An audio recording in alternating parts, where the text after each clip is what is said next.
Hi, hello, how are you? Thanks for stopping by. Today we're going to talk to some real people about some real things, living real lives, doing real stuff. This is the Working Perspectives Podcast. I'm Matt Lavelle, accompanied as always by my editor and producer, Tom Byers.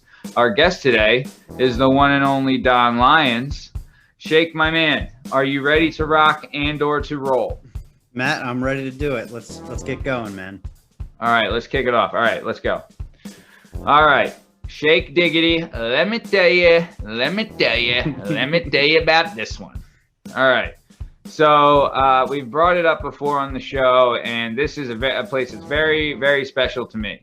And it's the Renzo Gracie PA Academy in Hatfield, the boxing gym that I work at, right? Mm-hmm. Now, I've been at this gym for 13 years. And you see a lot of people, and you see a lot of people come in to the gym, like all different types of people, and like people in all different stages of their lives and ages, and have different goals and aspirations of what they want to do. Because a lot of the times, and one of the things that we do, and like people generally say this to me, where they're like, I want to learn how to box, but I don't want to get in the ring and spar and all that stuff. I was like, dude, then don't, like that. I wouldn't let you in anyway. You know what I mean? Yeah. So like one of the big things that I think people like to hear is that you can come in and learn how to box technically and things like that. And then if you ever are comfortable about getting in the ring and stuff, you can. Right. Mm-hmm. So this was probably 5 or 6 years ago. Don, the guest today, Don Lyons, came into the gym, right?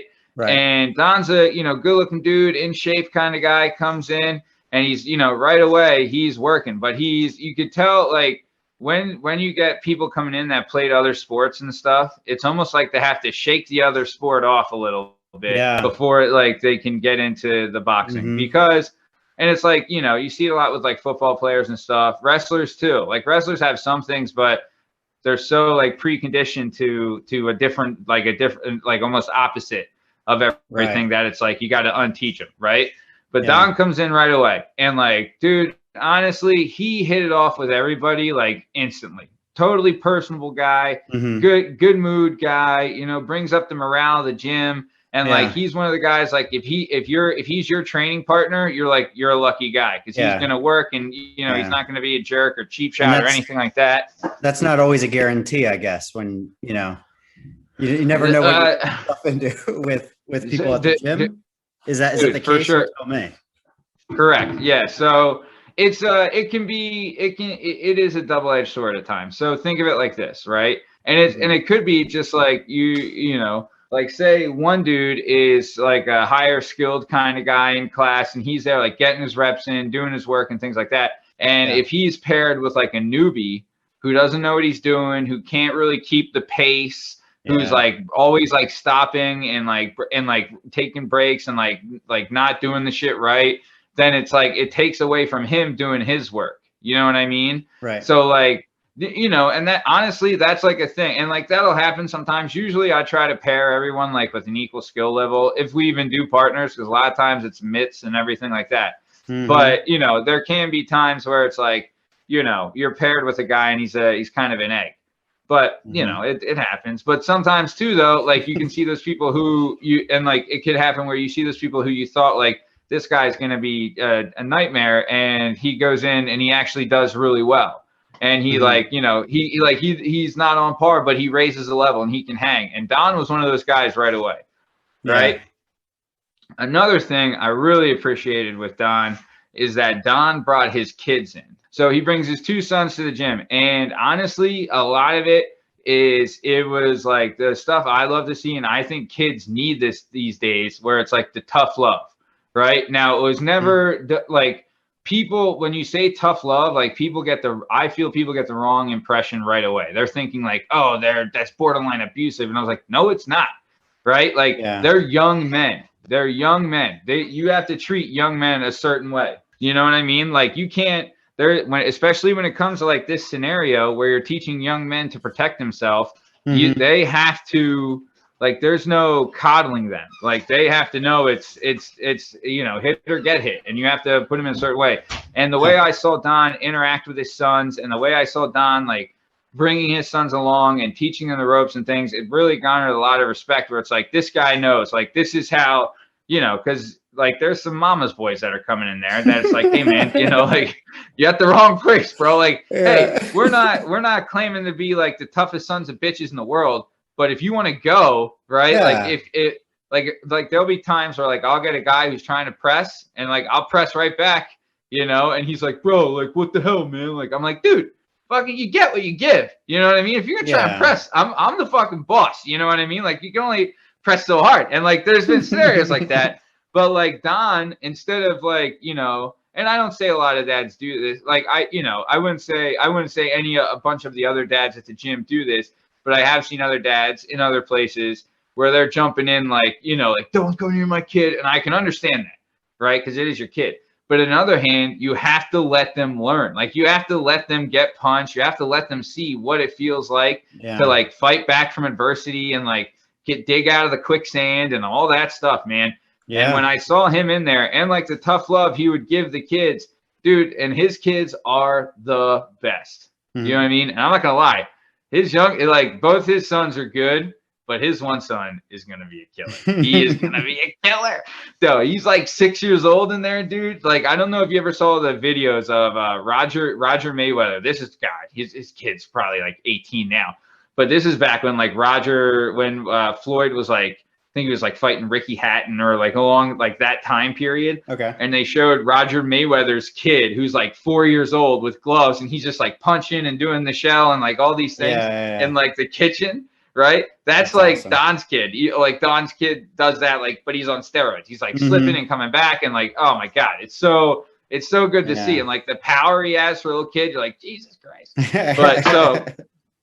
But super exciting, right? But so then there is one thing I did want to bring up, right? Sure. And this is something that to me, I didn't notice it and Don kind of opened my eyes to it, right? Sure. So when I've told this story before where I've like was boxing in a city and things like that, right? And I was saying I was at this gym. I went out the gym. I was at this gym downtown, and when I was at this gym, I was like, look, I was the only white guy there, right? Mm-hmm. And when I said that, Don said, he's like, oh yeah, like I'm like me here, like the opposite of me. And I was like, as soon as he said that, I was like, oh yeah, I guess that is true. I didn't even think of it though. I was like, oh wow, is Don really the only black guy here? I guess so, you know. But like I was telling the story and things like that, and it didn't even come into mind because, you know, I don't know. To me, that's a topic we don't want to get on, but just like. It was just like a thing that right away I was like, oh, wow, I can't believe I like didn't think like that, you know, but Don never like he's one of those guys where he was like, you know, right in right away, does really well. And like I've been able to see his progression. That's one thing that like it is very rewarding to see the progression of the guys that come in because everyone starts like at the same level. Well, you know, some start better than others, but you know, like some guys start out. And like, if they work and you see them commit and you see them come in and like, then it's like, you see like, okay, like, let's go. Like they kind of get inducted into the loop. Like when they can become part of the stable, you know what I mean? Like the stable is like the guys that can, you know, like, hey, I need guys to get this guy ready for a fight. And he's one of them. Like when you become part of the stable, like you're one of the guys, you know? And even before that you can kind of be, but when you're like there, then it's like, okay, listen, like, you know, if he tells you to do something, you'd want to listen and like people are watching and seeing now. And, you know, like, cause there is a lot of times where like people check out like the sparring sessions and stuff like that. And then he's like traveling places and going to other gyms and fighting and things and like doing really well, you know? So I know I've talked him up enough and I've talked up the gym enough and I know he's doing great and everything's good. And he's got, you know, his family and he's living in the life and doing the thing. But I know he's doing great. And I just wanted to ask Don, have you seen the movie Bohemian Rhapsody? And if yes, what'd you think of that piece of shit movie? I have not seen that movie whatsoever. So I can't be of much use here. I haven't seen it. Yeah, well, you're not missing much because it stinks. Yeah, no, you're of plenty use because Matt just wants to talk trash on the movie anyway. So he prefers people who haven't seen it. Yeah, I think everyone prefers that. I don't know, but Shake's a big fan of it. But hey, Don, thanks for coming on, man. How are you, pal? I'm well. What about yourself? Thank you for having me. Hey, man, doing good, doing good. You know, some of us are better than others, Mr. Shake, Rattle, and Roll there, living out in California. Yeah. California in the Taking in the sunshine. sun. You know, and Don, you have the distinct record of having the shortest story. Matt, when he does these opening stories, usually they're epically long. And really it depends on like how he knows the person and what the story is. But with the gym, I mean, we've been talking a lot about the gym lately, so I feel like our listeners kind of already know the basics of what they're getting into. Because I consider myself an outsider, just like the listeners. So like we're all learning at the same time what the dynamic is for you guys at the gym and stuff. So it's cool though. Now I want you guys to like set up a video camera in there so I can just watch some sparring sessions. I've got plenty of them. I was just gonna say, what Don does is that there's like a pillar by the boxing ring, and he did this, and I was like I'd been there for like years at this time. I'm like, God damn, that's a great idea. That's been there this whole time, and I never even thought of it. I tape every last sparring session I've had. It's taped and uploaded, so I have access to everything. Yeah. Oh, nice. Yeah, nice. And is that stuff? Is there like a secrecy involved with the gym? Do you guys have like when you spar with someone and tape it, do you have to ask their permission? No, it's never. No, I usually just tape. I don't think anyone's ever had an issue with me recording the video. In fact, most guys will say, "Can you send me a copy of it?" Exactly. Yeah, I was just gonna say they appreciate it. They want a copy of it. Yeah. I was talking to my wife recently. Back when we were dating, she got like the iPhone when it first came out back 2000 whatever year that was, 2007. Yeah. And she came to I had like a intramural baseball game. It was just like a bunch of like washed up baseball players, and she took a video of my at bat, and it's crazy to think about it, but like this was brand new technology. Yeah, that somebody out in the world, out in the stands, could just take a video of whatever they wanted to. And I remember I yelled at her, like, don't take videos of me. I don't want to see video of it. And then I kept grabbing, let me see this video. Take a look at this my technique here. So. Dude, that is crazy. Because I remember I had the flip gimmick, right? And you could take pictures on the flip gimmick, right? Like the flip phone, right? And then because I'm an Android guy. So when I had the Android come in, I had I think the second Android. Same thing. You could download music. You could take pictures and videos. They were garbage. Looking back at it now, I mean, not too much. They weren't it's not like you couldn't see what it was, but it was almost you're watching a VHS tape on your phone. You know what I mean? Right. Yeah. But yeah, that's crazy, man. No, but Don always tapes his sparring sessions, and he'd say we'll go over them and stuff too. That's the number one thing with people that come in the gym, and I hope people that come in the gym freaking hear this, because I'm sick of saying it, is that and it's because it's been so long and I've been there so long, is that you need to show me this before I even agree really to work with you. So there's a lot of guys that'll come in and say dude, I want to fight. I want to get in there. I want to fight. I hear it all. I hear it all the time, daily, sometimes. Right. Yeah. And I'm like, good. Okay, look, I'll show you, but I'm not going to work with you if you're missing training sessions, if you're not doing your outside work, if you're not here to train, you're not worth my time. You have to show me you're going to commit first. And the first part of commitment is just showing up to boxing class and doing that. Right. But those guys that commit really they and then once they start working with us, they escalate fast. And Don was one of those guys that really escalate fast. I don't know if you saw it when I took the notes for the pre-show, right? I took a glance, one of the hidden talents I put was the Philly shell and the jab. So Don does those pretty well, pretty well. But yeah. So Don, what sports did you? How long have you been boxing for, and what sports did you play besides, before you picked up boxing? Yeah, so I've been boxing for 5 years now. So 5 years, actually, is it 5 or 6 years I've been boxing. And also I do train in Brazilian Jiu-Jitsu. Growing up, I played, organized sports. I only played football growing up, which was the only organized sport I ever played. Like everyone else, basketball, baseball. Schoolyard stuff. Yeah, schoolyard stuff. But football was the only thing I played that was actually organized. Yeah. which was good though. Can't complain. Yeah, absolutely. And Matt, sorry, I feel like I'm taking the controls here, but Matt, Do it, man.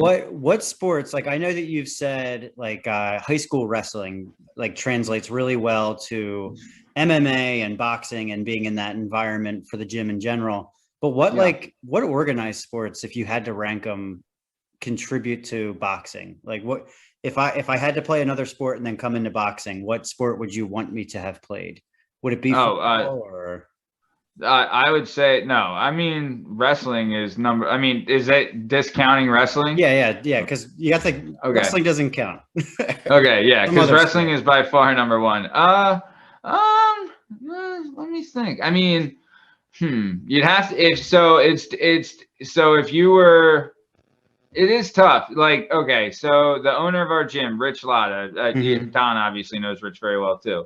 Rich is, dude, this guy, he's like, dude, he's such like a brother, father figure to me. I've known him for so long. He's helped me so much. He's just the best dude. But he is like a wealth of knowledge in like the fight game. Like, dude, he was fighting like Bas Rutten in like UFC 2. You know what I mean? Like he's been head of security for Pearl Jam and like he's the baddest dude going. But the nicest guy you'll ever meet, ever. Right. Yeah. But he says that one of the big things he's into is dog breeding. And he's like, breeding applies to people too. Right. Where it's like there's certain people, they could be the most athletic specimen, Usain Bolt and like, Carl Lewis and like all these just like athletic Adonises. Right. Does not mean that they can fight. Reason is because like, say, okay, let's think of like the best, like one of the best athletes on the planet right now, LeBron James, right? LeBron James, by far one of the best athletes on the planet. And honestly, he's huge. He could probably be like physically, he has all the intangibles to be a great boxer. But we don't know, like I'd have to say, and my skull is probably thicker than the normal human skull.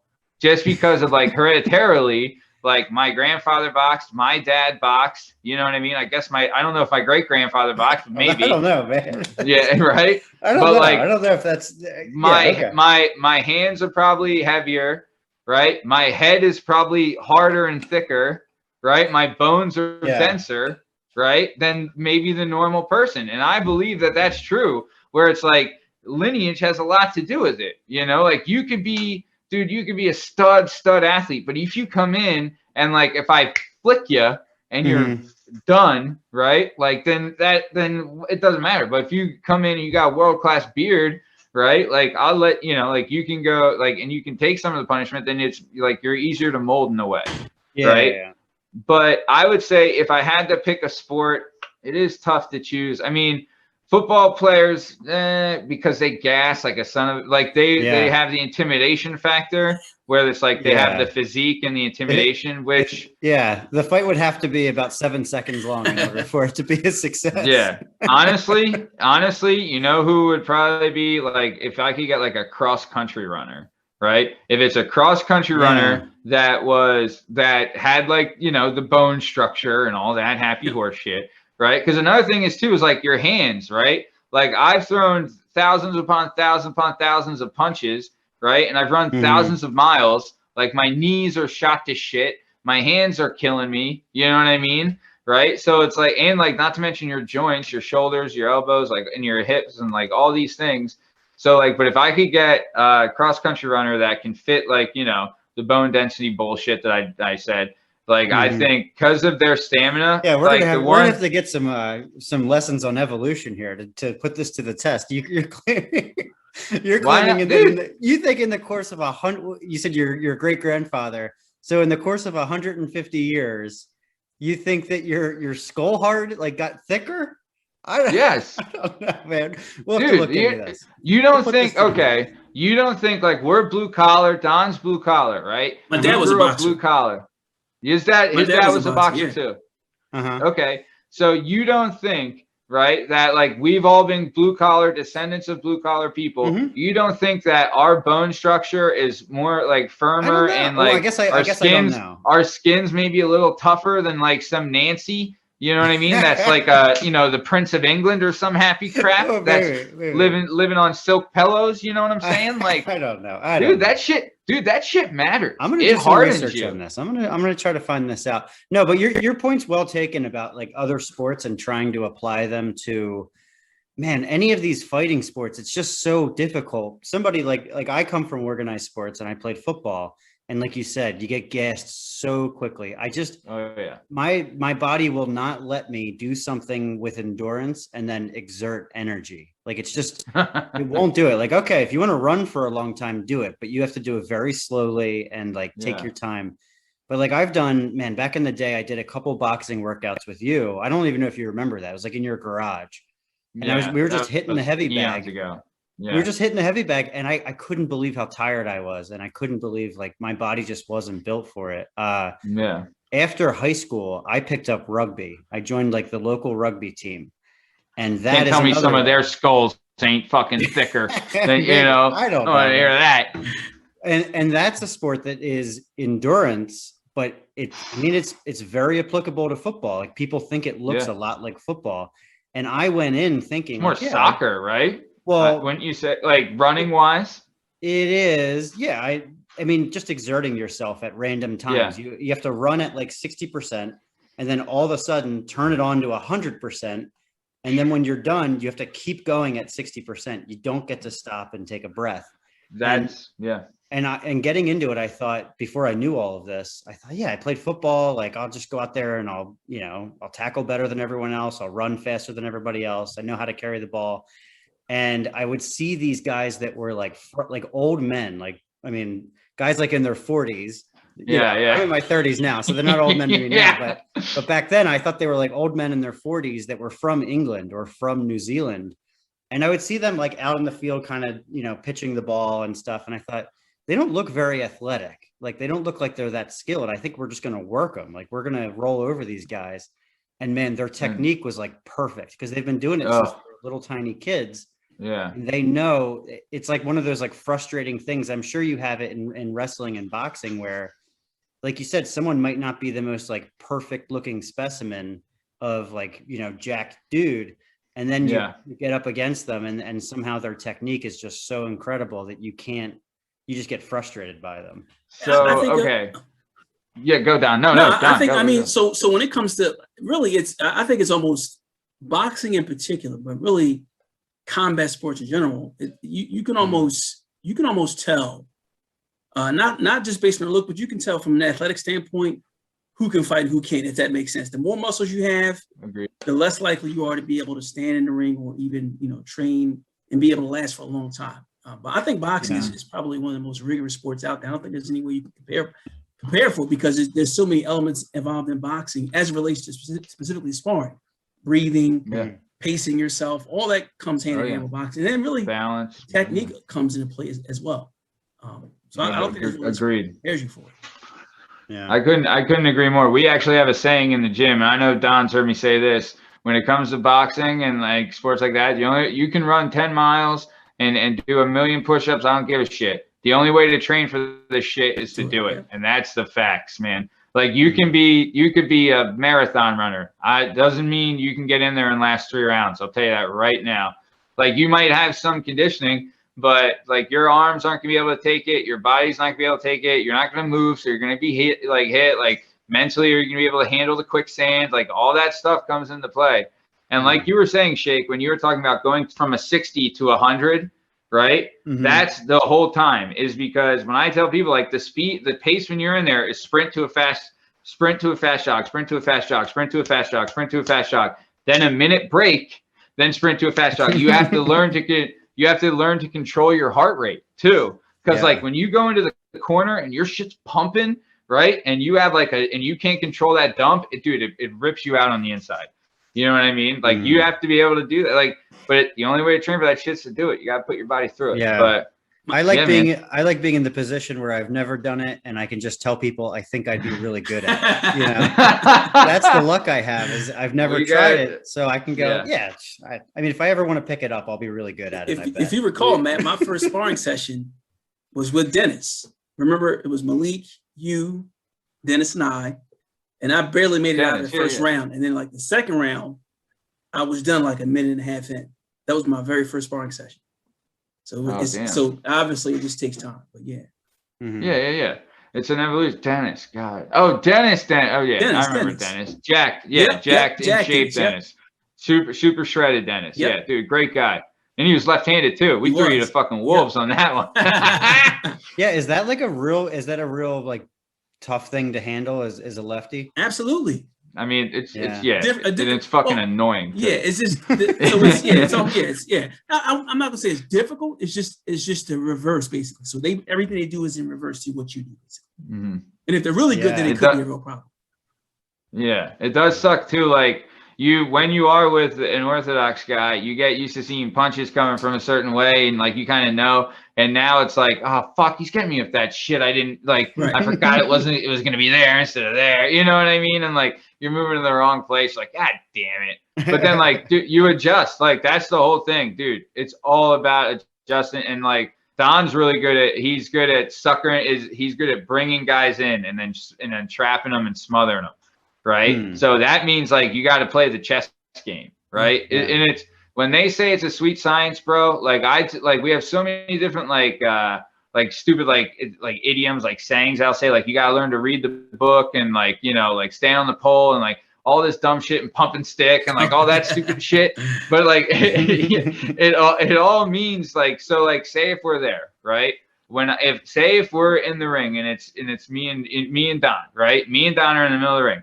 Say if I throw 3 punches, I'm not looking where the punches land. I'm looking what Don does when I throw the 3 punches, right? Oh my God. So if I throw 3 punches and I see Don's hands come up high and his elbows go up below, like above his hips and his ribs start to show, then I know like, okay, this is what I'm going to do. I'm going to get him overconfident and catching shit up top and I'm going to rip him down. So like I'll do like, say if I do like a double jab 2 up top and I see him come up, I'm like, oh, I'm going to get him. So I'll do a 1-2 up top, right? And he'll like catch it. And he's like, oh, I got that. Nice. And I'll do a 1-2 up top again. And he'll be like, oh, I'll catch it. I caught him again. Fucking throw your 1-2s all day.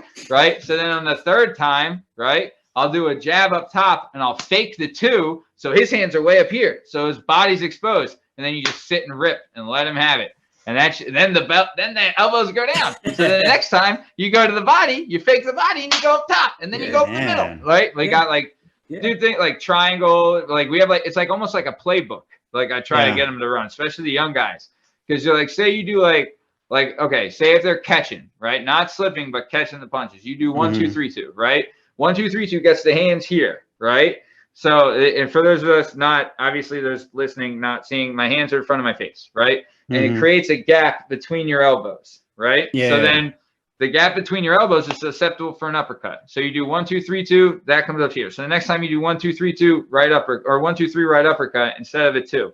So then the elbows close. So then there's a gap around here. So you do 1-2, 3 right hook, right? And then it comes around there, right? And then you do head body 2, and then you do head body 2, 3. It's like a chess match. Yeah, that's exactly what it is. Forever evolving. Exactly. Yeah. Oh, and that's the thing about boxing. People just assume it's 2 brutes getting in there throwing punches, but it's a lot of thinking. It's a lot of strategy.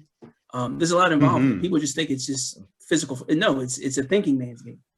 Yeah, and really, boxing applies to real life as well. I mean, there's so many allegories between what happens in the ring and what happens in real life. Right, you get hit, right? That's part of life. You get knocked down sometimes in life, but you get back up and you keep going. You make adjustments as you do in real life. Yeah, absolutely. Not having an opportunity to take a breath and before you have to have some sort of reaction. Now, when you guys watch boxing and like professionals on TV, are you like watching it differently? Are you seeing like, oh my God, I can't believe this guy's leaving this open, leaving that open? Or are you conversely like super impressed? Like, I can't believe how good these guys are at protecting. I know that's with Mayweather, like that was like his thing, right? Is people always got like me and my buddies who don't know boxing would always like, what makes him so good? Like, how is he possibly this good? He doesn't even look super impressive in these matches. And the answer is that he just is impenetrable. Is that, am I correct with that? Tough to hit for sure. Yeah. When it comes to Mayweather, his defense is top notch, man. But also don't get it twisted. The dude's fast as shit.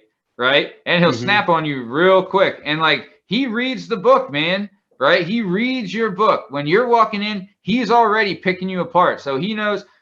Imagine this, right? You walk in with a double jab too. He counters with a right and sees where your hand catches the right. So he knows.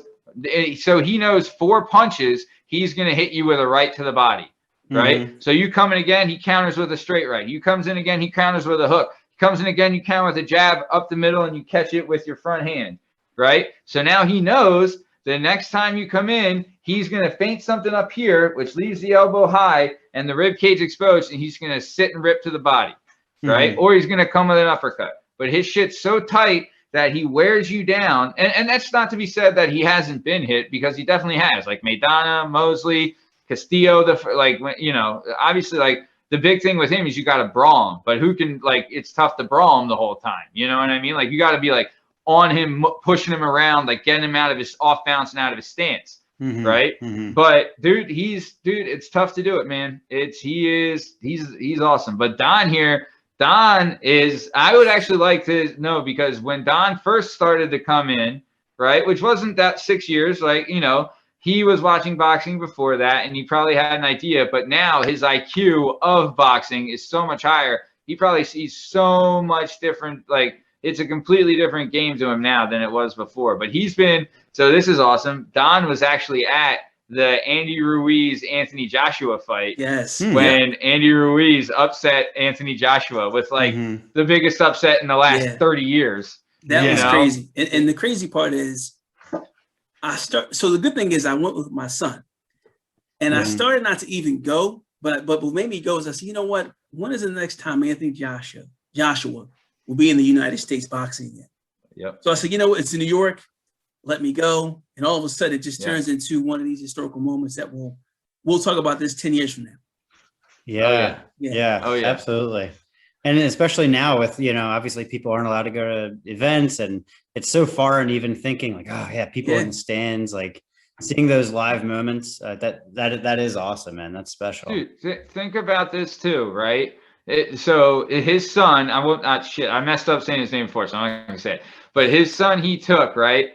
At first, when he came back, like, we're at the gym, and I'm like, damn, you were at that fight. You know what I mean? And his son's like, yeah, whatever. Tried to play it off, and he's like, my dad was going crazy. I was like, how could you not go crazy?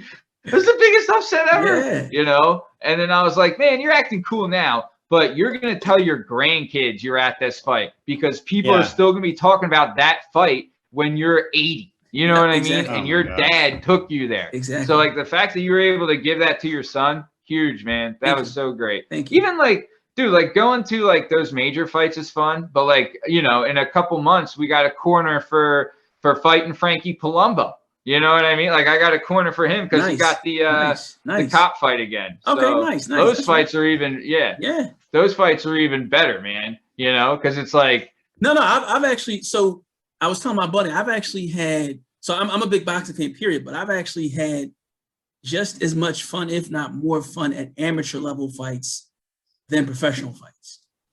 Yeah. Because everything is up close and personal, and it's almost like, wow. Like, so yeah, I definitely agree with that. I can agree with that 100%.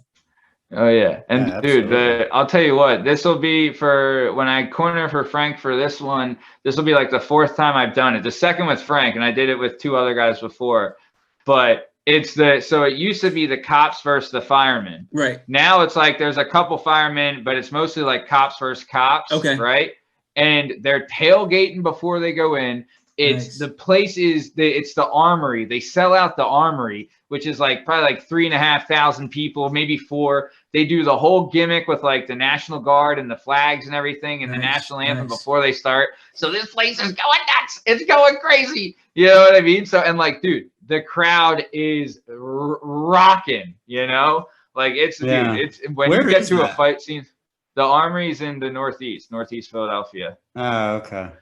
Dude, but it's like, I'm telling you, man, like, you're right, Don. Some of those amateur fights, like, I've been to amateur fights at like Boys and Girls Clubs in like, like freaking Bethlehem in like the middle of nowhere, or like, rec centers, like in the middle of nowhere and things like that, where it's like, dude, it's like your buddy, like you're fighting and like a bunch of your buddies are there and like you're fighting a guy and a bunch of his buddies are there. And it's like really like almost like a gang fight, like an organized gang fight between 2 guys, like, like two gangs with their two guys going. But it's like, dude, you get like some, you know, the way you have to market boxing is very much like a cultural thing, right? Like if you're white and Irish, you better market the shit out of that. You know what I mean? Or Italian, or like you look at Gotti and Ward, like that kind of thing. Yeah. But yeah, man, dude, boxing, and it sucks. Like, you know, the way boxing, let's not get twisted. And Don, I think you'll agree with me.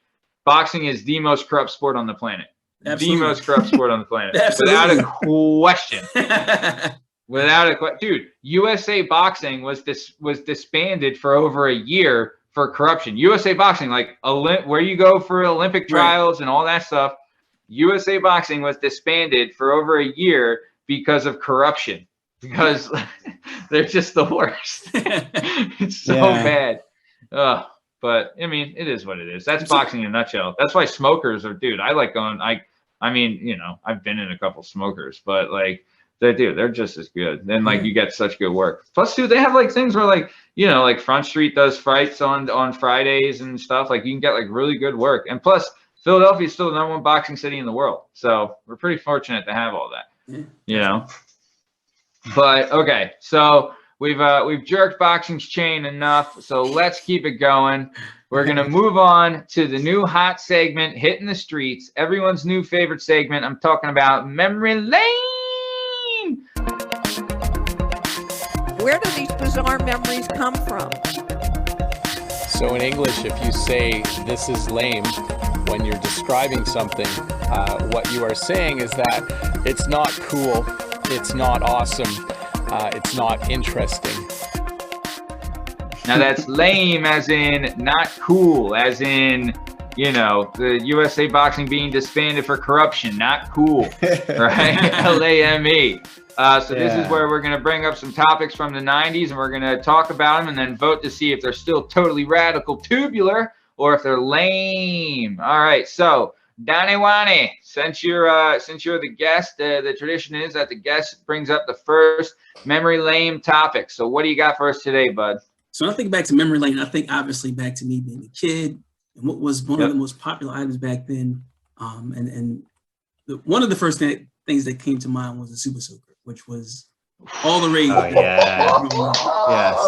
Oh baby. Yeah. Dude. Oh man. Did you have a Super Soaker? I did. What'd you have? I had one where you literally had a tank, like a backpack with water. If that makes sense. Damn. I had that. You had the big one. Oh my like the God. Ghostbusters situation. Oh my God. I remember when I was 6, so my older brother, asshole, it was his 8th birthday. And it was like, dude, it was like a week before we moved out of, like, I was born in California and moved here when I was 7. But it was like a week before we moved out. It was my older brother asshole's birthday party, right? And he had gotten a Super Soaker 200 for his birthday. Wow. Babe, it was red. It had the 2 containers on the top. This thing was a fucking killer, right? Like, dude, I'm telling you, I remember I had the Super Soaker 85. It had 3 nozzles out the top. Oh my God. Yeah. It was, dude, Super Soakers were the gimmick, babe. Yeah, it was quite literally an arms race with the Super Soakers. Like, you know, every summer or month or whatever it was, some new product would come out that would blow away all the rest. And then one kid in the neighborhood would get it, and they would be the king of whatever week that was. Didn't they ban them at one point in like certain cities or something? It was something that people were using them for like illegal purposes. The big water balloon probably got a hold of that city. Okay. And they're like, we're banning. Water balloons were great. I love water balloons. Yeah. And I think, I don't know, like weirdly, like my mom, I think, would like be down with buying us water balloons. And she was not the type to buy us like things like that. She totally would have prevented us from getting Super Soakers, but like she was okay with water balloons. And you can do some damage with water balloons. Oh, definitely. For sure. They're more damaging. Like the water balloons will get you more than like anything else sometimes. You know, face with them because they don't always break. Sometimes they're don't. getting you. Yeah, dude, they're brutal. I love Super Soakers. And then like you said, like the ones where eventually they got ones that were sort of like mechanical, like they had some sort of like mechanism in them. Yeah, you know. there wasn't any logical end in sight to the Super Soakers, like No. I still whatever see happened them. to the good old I still days? see them. Yeah. Are they like insane now? I haven't seen like a modern What do they one. have? Like the Super Soaker 20,000 Yeah, or something? yeah, Like I where mean, the hell do they even go? Not in any like popular form, but I've definitely seen them around recently. You can Yeah. still get like the Yeah. regular handheld gun. Yeah, they can't. I mean, like Nerf guns are like we've talked about it before on this show, and shit, I don't want to waste on memory lane, but Nerf guns are like next level now too. So I can Yeah. only imagine Super Soakers and Nerf guns. We're going hand in hand. You know what I Yeah. mean? Mhm. Like Mm-hmm. Super Soaker was crazy, dude. Yeah. Like they had killer commercials too. I'm not gonna lie, that was They another did. Yeah, one. the commercials were great. Yeah, we had on the show a couple weeks ago. We talked about Crossfire. Do you remember the game Crossfire, Don? The little- It was like a board Yeah. with like the gun. Yeah. I had that. Yeah. Yeah. So it's like we were talking about that commercial was unbelievably good with like the 80s hair and the leather and the music. It was awesome. Clear as day. Super Soaker was like the same way. I remember the Super Soaker commercial was pretty good. Pretty good. So Yeah, no doubt. all right. So, all right, we've deliberated enough. So let's do a vote. So, Donnie Juan, what's your vote? You going to vote rad or lame on the Super Soaker? Rad. Yeah. Shake, rattle, and roll? Yeah, absolutely. Super Soakers ruled. Dude, agreed. Mondo rad for the Super Soaker. Of course, rad's all around. All right. Yeah, that's That's a a killer one. slam dunk right there, man. Definitely. For Those sure. things- For those things are sure. great. Oh, yeah. All right, Shake Diggy, do you want to do one more and then we'll get into some heavy hitting? What do you got? Yeah. Let's go with okay, here's what we're gonna go with this week is the invention of the caller ID boxes. Oh, You remember these? That was yes, crazy. do I That was ever? crazy. I remember Oh that. That was my crazy. God. Yeah, and Yeah. from the way it was introduced in my house was we had a regular landline, and you would get this box like from the phone company, and you could like sort of hook it in there. Yeah. And it wasn't like attached to the phone at all. Like eventually, obviously, like the landlines, you could just look at the little LED screen and it had that. But this was like an added on thing, and it changed the game. It totally changed Oh. Yeah, that was crazy. people calling people. Dude, I mean- Shake, I remember yours, wasn't it like hanging up on the wall next to your kitchen phone? Yeah, yes. Yeah, I It remember was. that. And it was one of those ones where it probably came like white or like super light gray, but that thing turned like gross dirt brown, like you Yeah, it was like yellow people were, like, brown. handing- Yeah. so Yeah, gross. same. And then companies eventually got a lot better, like with their plastic. Like, yeah, let's just make this thing like dark gray or something, so it doesn't look so gross after a month of a bunch of little kids touching it. Yeah. So yeah, John, you had it, right? Yeah, I had it. Caller ID? Yeah, I had one. Well, one Dude, back in the day. Because like you could see, because when they called, like you could see who called by the caller ID. Right. You know what I mean? Mhm. Because it had like their name and number. Do you still remember? I remember a bunch of like Shake. Like I remember your house phone, right? Like I remember your house's number. Yeah, I remember yeah. like Box, Bowers, Ron's, like all of them. I could spell. I couldn't tell you my wife's cell phone number. But I can tell you all of those. Do you remember Giuliano's phone number? Oh no, damn it! I never. Yeah, I can't. I think it's probably a 362 number, but Yeah, that's yeah. all I remember, or an 855. Man, but I caller was- ID changed the game. My wife and I are rewatching Seinfeld. It's the whole thing's on Hulu, and we're rewatching the whole thing because So good. that's like her thing is she loves rewatching old shows. And I said, like, Yeah, we're gonna watch an old show. You got to watch Seinfeld. And like the old show. one of the first episodes is him. He's like waiting around in his apartment for a call, but he doesn't have caller ID, so he has to answer the phone. And somebody he wants to talk to is not calling, but he's waiting. and Oh, somebody- that's so somebody good. keeps calling that he doesn't want to talk to, but he has to answer every time because he has no idea who it's going to be. Yeah. And I just think like, man, that really changed like society, like people Oh yeah. knowing who's calling and, Yeah. and whether or not they need to answer. Yeah. One thing I remember when I was in like middle school, I was, I had like a girlfriend, but not really a Yeah, girlfriend, we know. just a girl that I would call. No, not my wife. This is a little bit before I met my wife. but you had to call a girl's house and talk to like her parents and be Oh, like, hey, bro. is so-and-so there? Can I speak to so-and-so? And I remember one time I called up and like I did it like 2 times in a row. I said the wrong name. Like I said, Oh, is Lauren there? But I was calling somebody named, Ellen or something. oh God. And I got weirded out and I like sort of hung up and I called back trying to be nonchalant and I did the same mistake again. I was like, oh, hey, how's it going? Is Lauren there? And they were like, come on, man. You're like, dude, Eileen doesn't live here. How many times you call? I don't know what you say. I don't care what you say. There's no Eileen here, pal. And damn, Matt, were you dating like 80-year-old women when you were in middle school? Shake, Jesus Christ. I changed the name to protect the innocent, man. Yeah. Changed the name. Now, Matt, as a father of a daughter, and Don, I know you have kids. I'm not sure if you have any daughters, but no daughters. Oh, okay. So the cliche, obviously, that everyone thinks is like when you're, especially like Matt being, like a boxer and everything, like, oh, some guys come trying to hang out with my daughter, I'm going to beat them up, that kind of thing. But I have to imagine you're going to get some serious like comedic moments, like with these. Oh, I'm going to terrorize these poor little guys. Well, my daughter's not going to start dating till she's 30. Yeah. And so, See, no, I don't know. I mean, you should let her date younger so that you can like intimidate them, but also just get some laughing moments out of these poor kids coming over terrified. Because I was there. I remember being there. I know we and I've said this story on the show before, but Don, I'll tell you, my dad, one time, my sister, I have an older sister, she's the oldest, so it's my sister, then my older brother Asshole, then me, and then my little brother Alex. And my sister, she only ever brought a dude over the house one time, right? Wow. So they're sitting in the living room, and like she brought a dude over one time, never brought a dude over again, and then the next dude she brought over is her now husband, right? Wow. So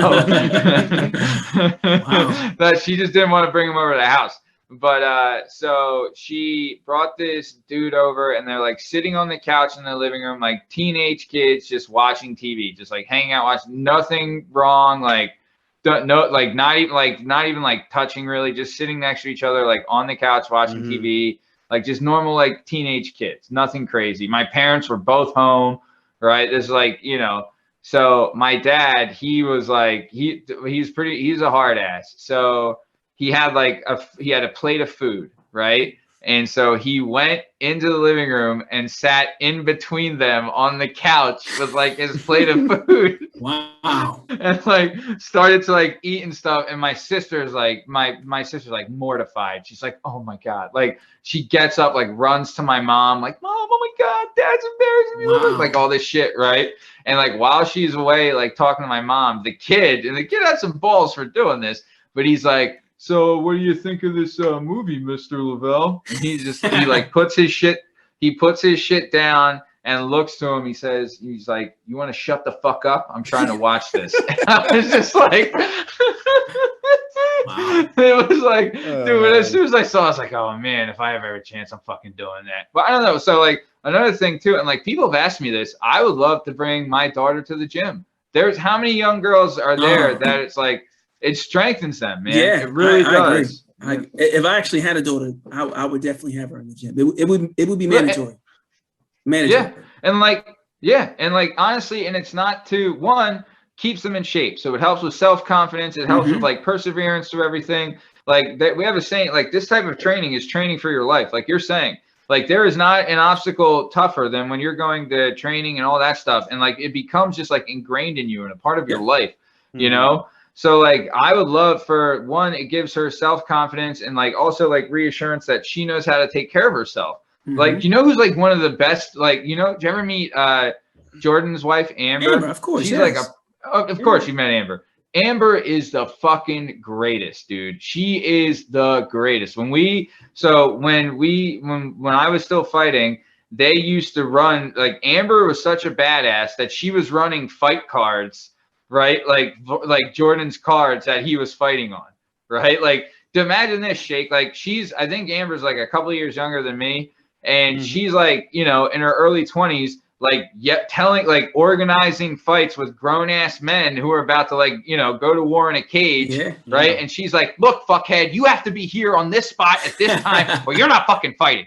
And I don't care if you fucking are a pound over. You need to fucking, like, she's like in their faces, like, but she's also like very organized and like got the whole, like, dude, we sold out the Starland Ballroom, which seats like 2,000 people or something. You know what I mean? Like, she's doing all that and she's running all that shit and like handling contracts and things like that. Like, dude, that's a fucking confident fucking boss. And like, you know, and I feel like my wife's that way too. She's not like, you know, she's not organizing any fights or anything, but she's still the same way, like very confident. And I think like, but for Amber, I think a lot of that came from like, she's confident, like, yeah, if something fucking, I know she knows how to handle herself. She's not scared. Like, and I think that came from like her training, you know, and I see like there's a bunch of young women in there who are very like respectable and very like well-spoken and confident and like not, you know, they have like value in themselves. I think that's one of the biggest things I want to install in my daughter is like, you need to know how valuable you are. And like, you are from good stock and you're worth a lot. Like, don't take no dumbass boy to tell you some bullshit. You know what I'm saying? True. Like, I know those fucking kids because I was one of them. You know? Don't let no dumb son of a bitch lie to you. I'm gonna tell her all the tricks. It's like, this fucker tries this, punch him in the nuts. You know? But yeah, so yeah, that's great. Though. I think that people should and do, you know, aim for environments where it's like a merit-based activity. You know, like you're saying, there's so many things in the world that screw you and don't play by the rules, and it sucks because you have like very little control over your own life and what happens to you. But when you get to go into an activity such as, you know, boxing or whatever it is, and even other stuff, like it doesn't have to be a physical activity. It could be some sort of club, whatever it is, where you just get to mix it up with people. Musical instrument, like, something. Even, or even like a book club. I know it sounds dorky, but like, you know, like you join a book club, you read a book, and then you talk to people about it. And guess what? They don't care what your bank account is. They you know, they don't care about all the other parts of your life. But you know, people should be aiming for things where it's a little bit more of a, you know, level playing field. And like I think that, you know, women joining boxing for whatever reason is, you know, absolutely part of that. Absolutely. Yeah. I think too, like they have a really first off, shout out book clubs. I fucking talk about books on the show all the goddamn time. Want to start a book club if anyone's fucking out there. Second, as far as I think too, so I think back in like the 90s, you know, like the Tiger Schulmans and all that kind of gave like karate is like a bad kind of karate, like that whole thing, like a stigma and like a bad rap and all that. So especially in the fighting community.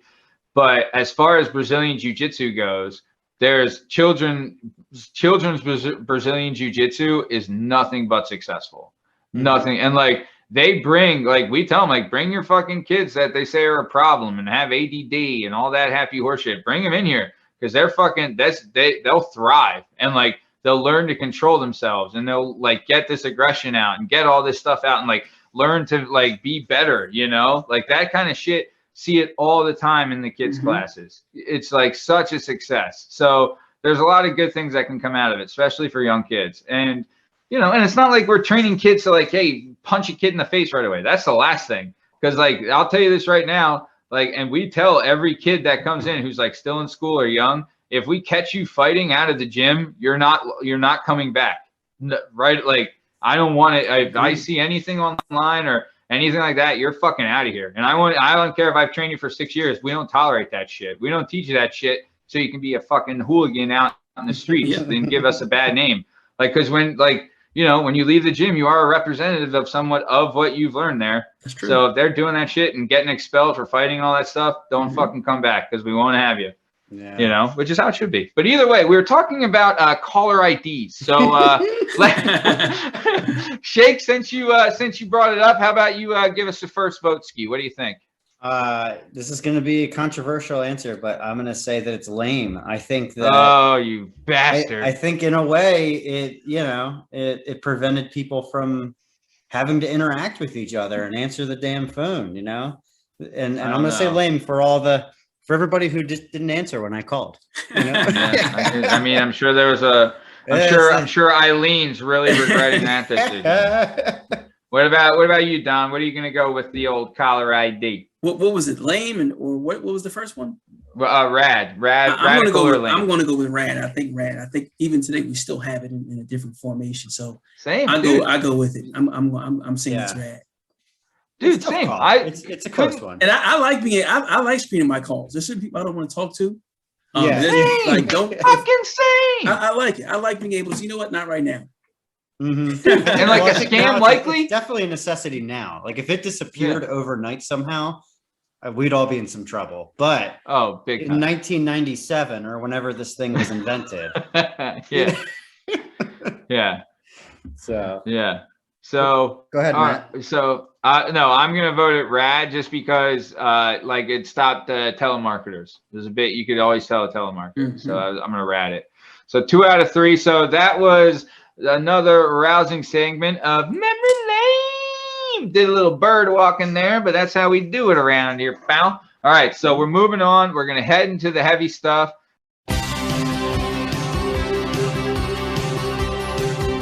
All right, fans, now time for Breaking the Action. We're going to bring you a new segment called Shit That Happened in Wrestling with our good friend, Steve Cabot. Steve, what shit happened in wrestling? We had some shit go down this weekend at the 2020 Olympic Wrestling Trials to represent your team, USA, in Tokyo this year at the Olympics.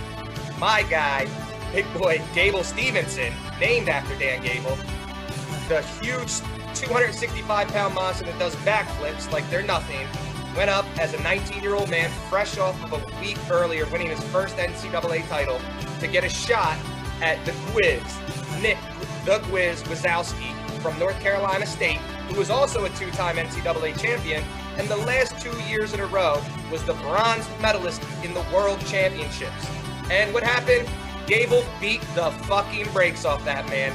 And he's a bad boy. Gable going to the Olympics and looking like he's going to win gold at 19. That's the shit that went down in wrestling. All right, and that was shit that happened in wrestling with our good friend Steve Gavitt. Now, back to the show.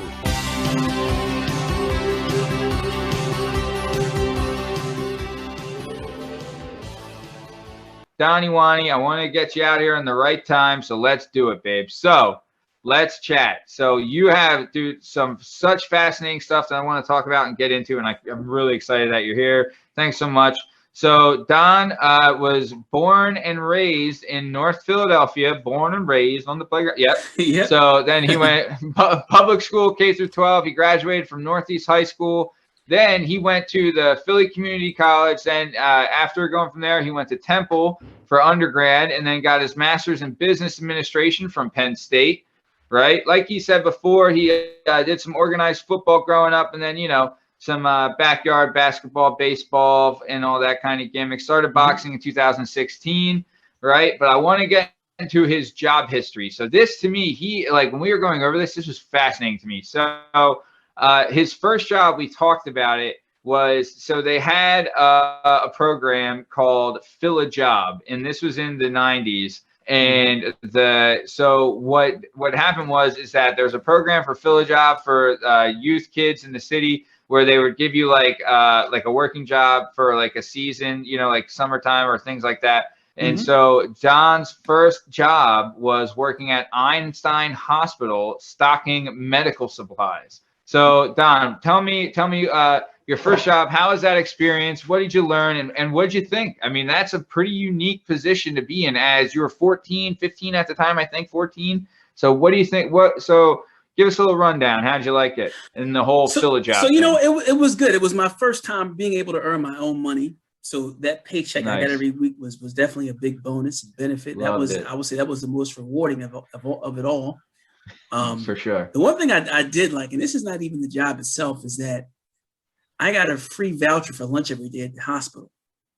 And I don't know if you know, but hospital, every time I've been to a hospital, the food was always top notch. So I used to get like cheesesteaks every day, fries. That was one of the things I like was about working at Einstein. Yeah, that was a good thing.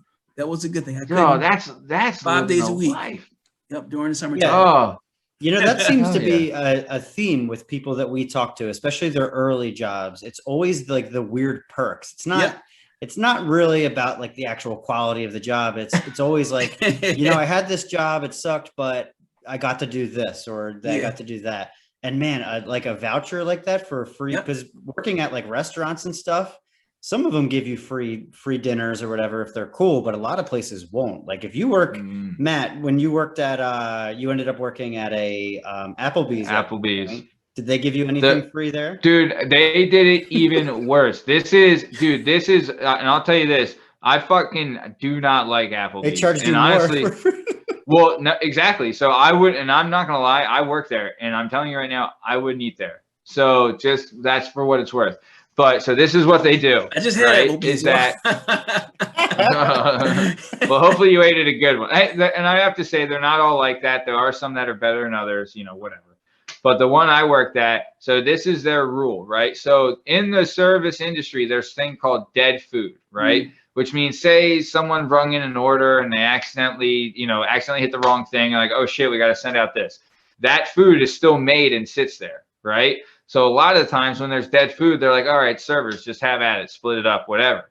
Not at Applebee's. They throw that shit away because they charge the servers for food. If you take food to go at Applebee's, if you're a server and you get takeout food, then you have to pay full price. But if you're gonna eat it there, you pay half price, but you don't get any free food. And they're pretty like, dude, honestly, it made me so mad because that's one thing. Like I worked at a couple places. Like one of the best places I worked is a place called the Pub of Penn Valley in Narberth. Fantastic establishment, mom and pop shop, like busy all the time, great food, all this stuff. But they gave you a shift meal because they knew, like, take care of their people, they take care of you, right? Like, and otherwise you're just going to be eating the whole time. You know what I mean? So like, but you would come in and like, obviously you're not getting lobster tail or anything like that. But like I would come in and they had like a filet sandwich and I would get a filet sandwich. You know what I'm saying? But like that kind of shit, like it does make a difference, a big time difference. Like, you know, you feed your employees, they're going to work better. I'm sure you were like, oh man, I can't wait to go to work tomorrow. I get the cheesesteak with the fries and the whiz and it's going to be great. You know, like, dude, for a 14-year-old kid, like getting them excited to go to work, you know, I mean, maybe they're excited about lunchtime, but but still, at least they're there. Yeah. You know what I'm saying? Were you surrounded by adults at this job? So the job, I mean, it was a pretty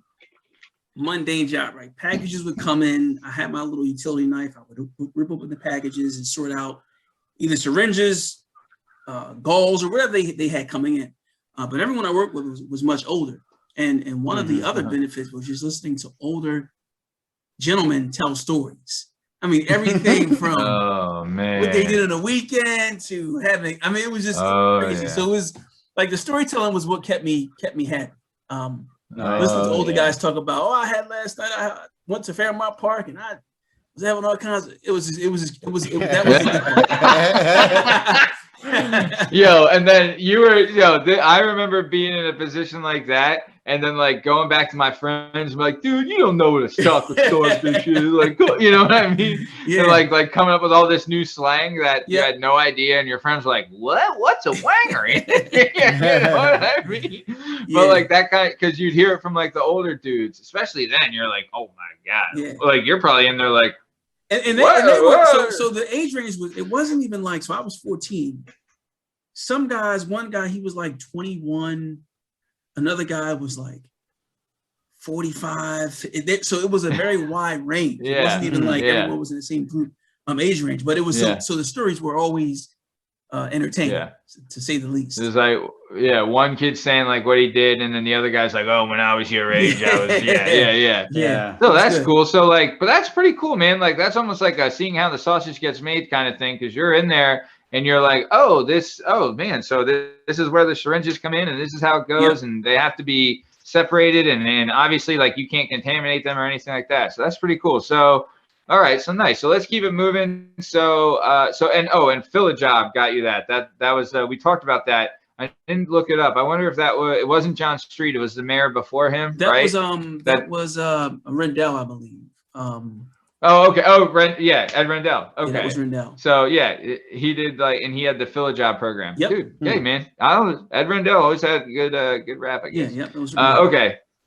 So nice. So you left Einstein then, and then Your sister's boyfriend got you a job at Super Fresh as a utility clerk, right? Yes. But as a utility clerk, you were just the gopher, right? You're like, go for this, Everything. go for that. You're a jack of all trades. You were bagging groceries, you were hauling carts, you were cleaning rooms, you were picking up messes. Like, you were just the go-to guy. So honestly, and like I haven't yet, knock on wood, I haven't, until like my wife leaves me, I'll probably have to work at the Acme or Super Fresh or whatever.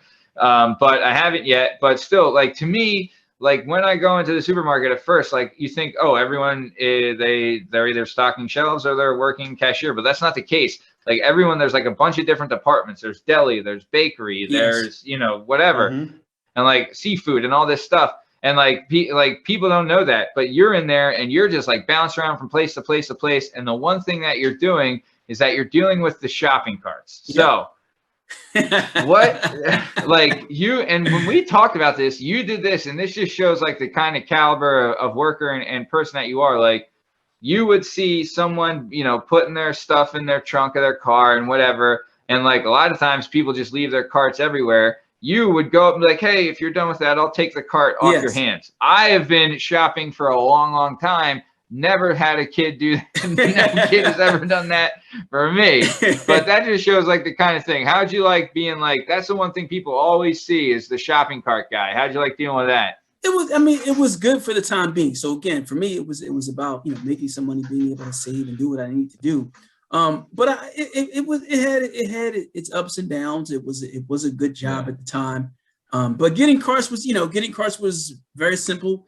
You grab a cart, bring it in. The only time it became difficult was when it was snowing heavily. Carts were all over the place. Most people weren't really that bad. So like you said, if someone was literally at the end of their unpacking, I normally would usually help them unpack if they were, especially if they were an older person. I would always help them unload their groceries and just take their shopping cart. And that was really, really simplistic. The only time it was an issue is when, again, it snowed or anything like that. But really, the one thing I didn't like about the job was I didn't mind mopping. I didn't mind sweeping. Someone spills something in an aisle, I go clean it up. The one thing I hated was cleaning out the bathrooms. That was the worst. And here's the interesting part. Here's the interesting part. The worst bathrooms was actually the women's bathroom. It wasn't even like the men's bathroom. It was the worst. Dude, I couldn't stand it. I've heard these rumors. I've had so many toilets overflow. It was just like, oh my God. Like, I had one manager, a toilet overflow, and they called me, hey, Don, you got to go to the women's bathroom. And it was so much coming out. He was like, what is that, iced tea? I'm like, oh my God, that's how much. Oh my God. I've heard this. Yeah, it was crazy. It was crazy. It was crazy. He's probably got to be like, hey, we got to stop that sale on he said, what is that, iced tea? I'm like, oh my God. That was the one thing I didn't like about it. Oh man, dude, I mean, that's, God, I can't, dude, you ain't lying though. Like, women might be clean and proper on, outside, but that bathroom is a pit, brother. It was the worst. I couldn't agree more, my man. Oy, oy, oy. Yeah, absolutely. And I still go ahead, Matt. Go, Shake. No, go, Shake. Go. I did work at a grocery store myself for maybe a year. It was like a regional. It was a Redner's. I don't know. Redner's are all Redner's over. Market. Yeah.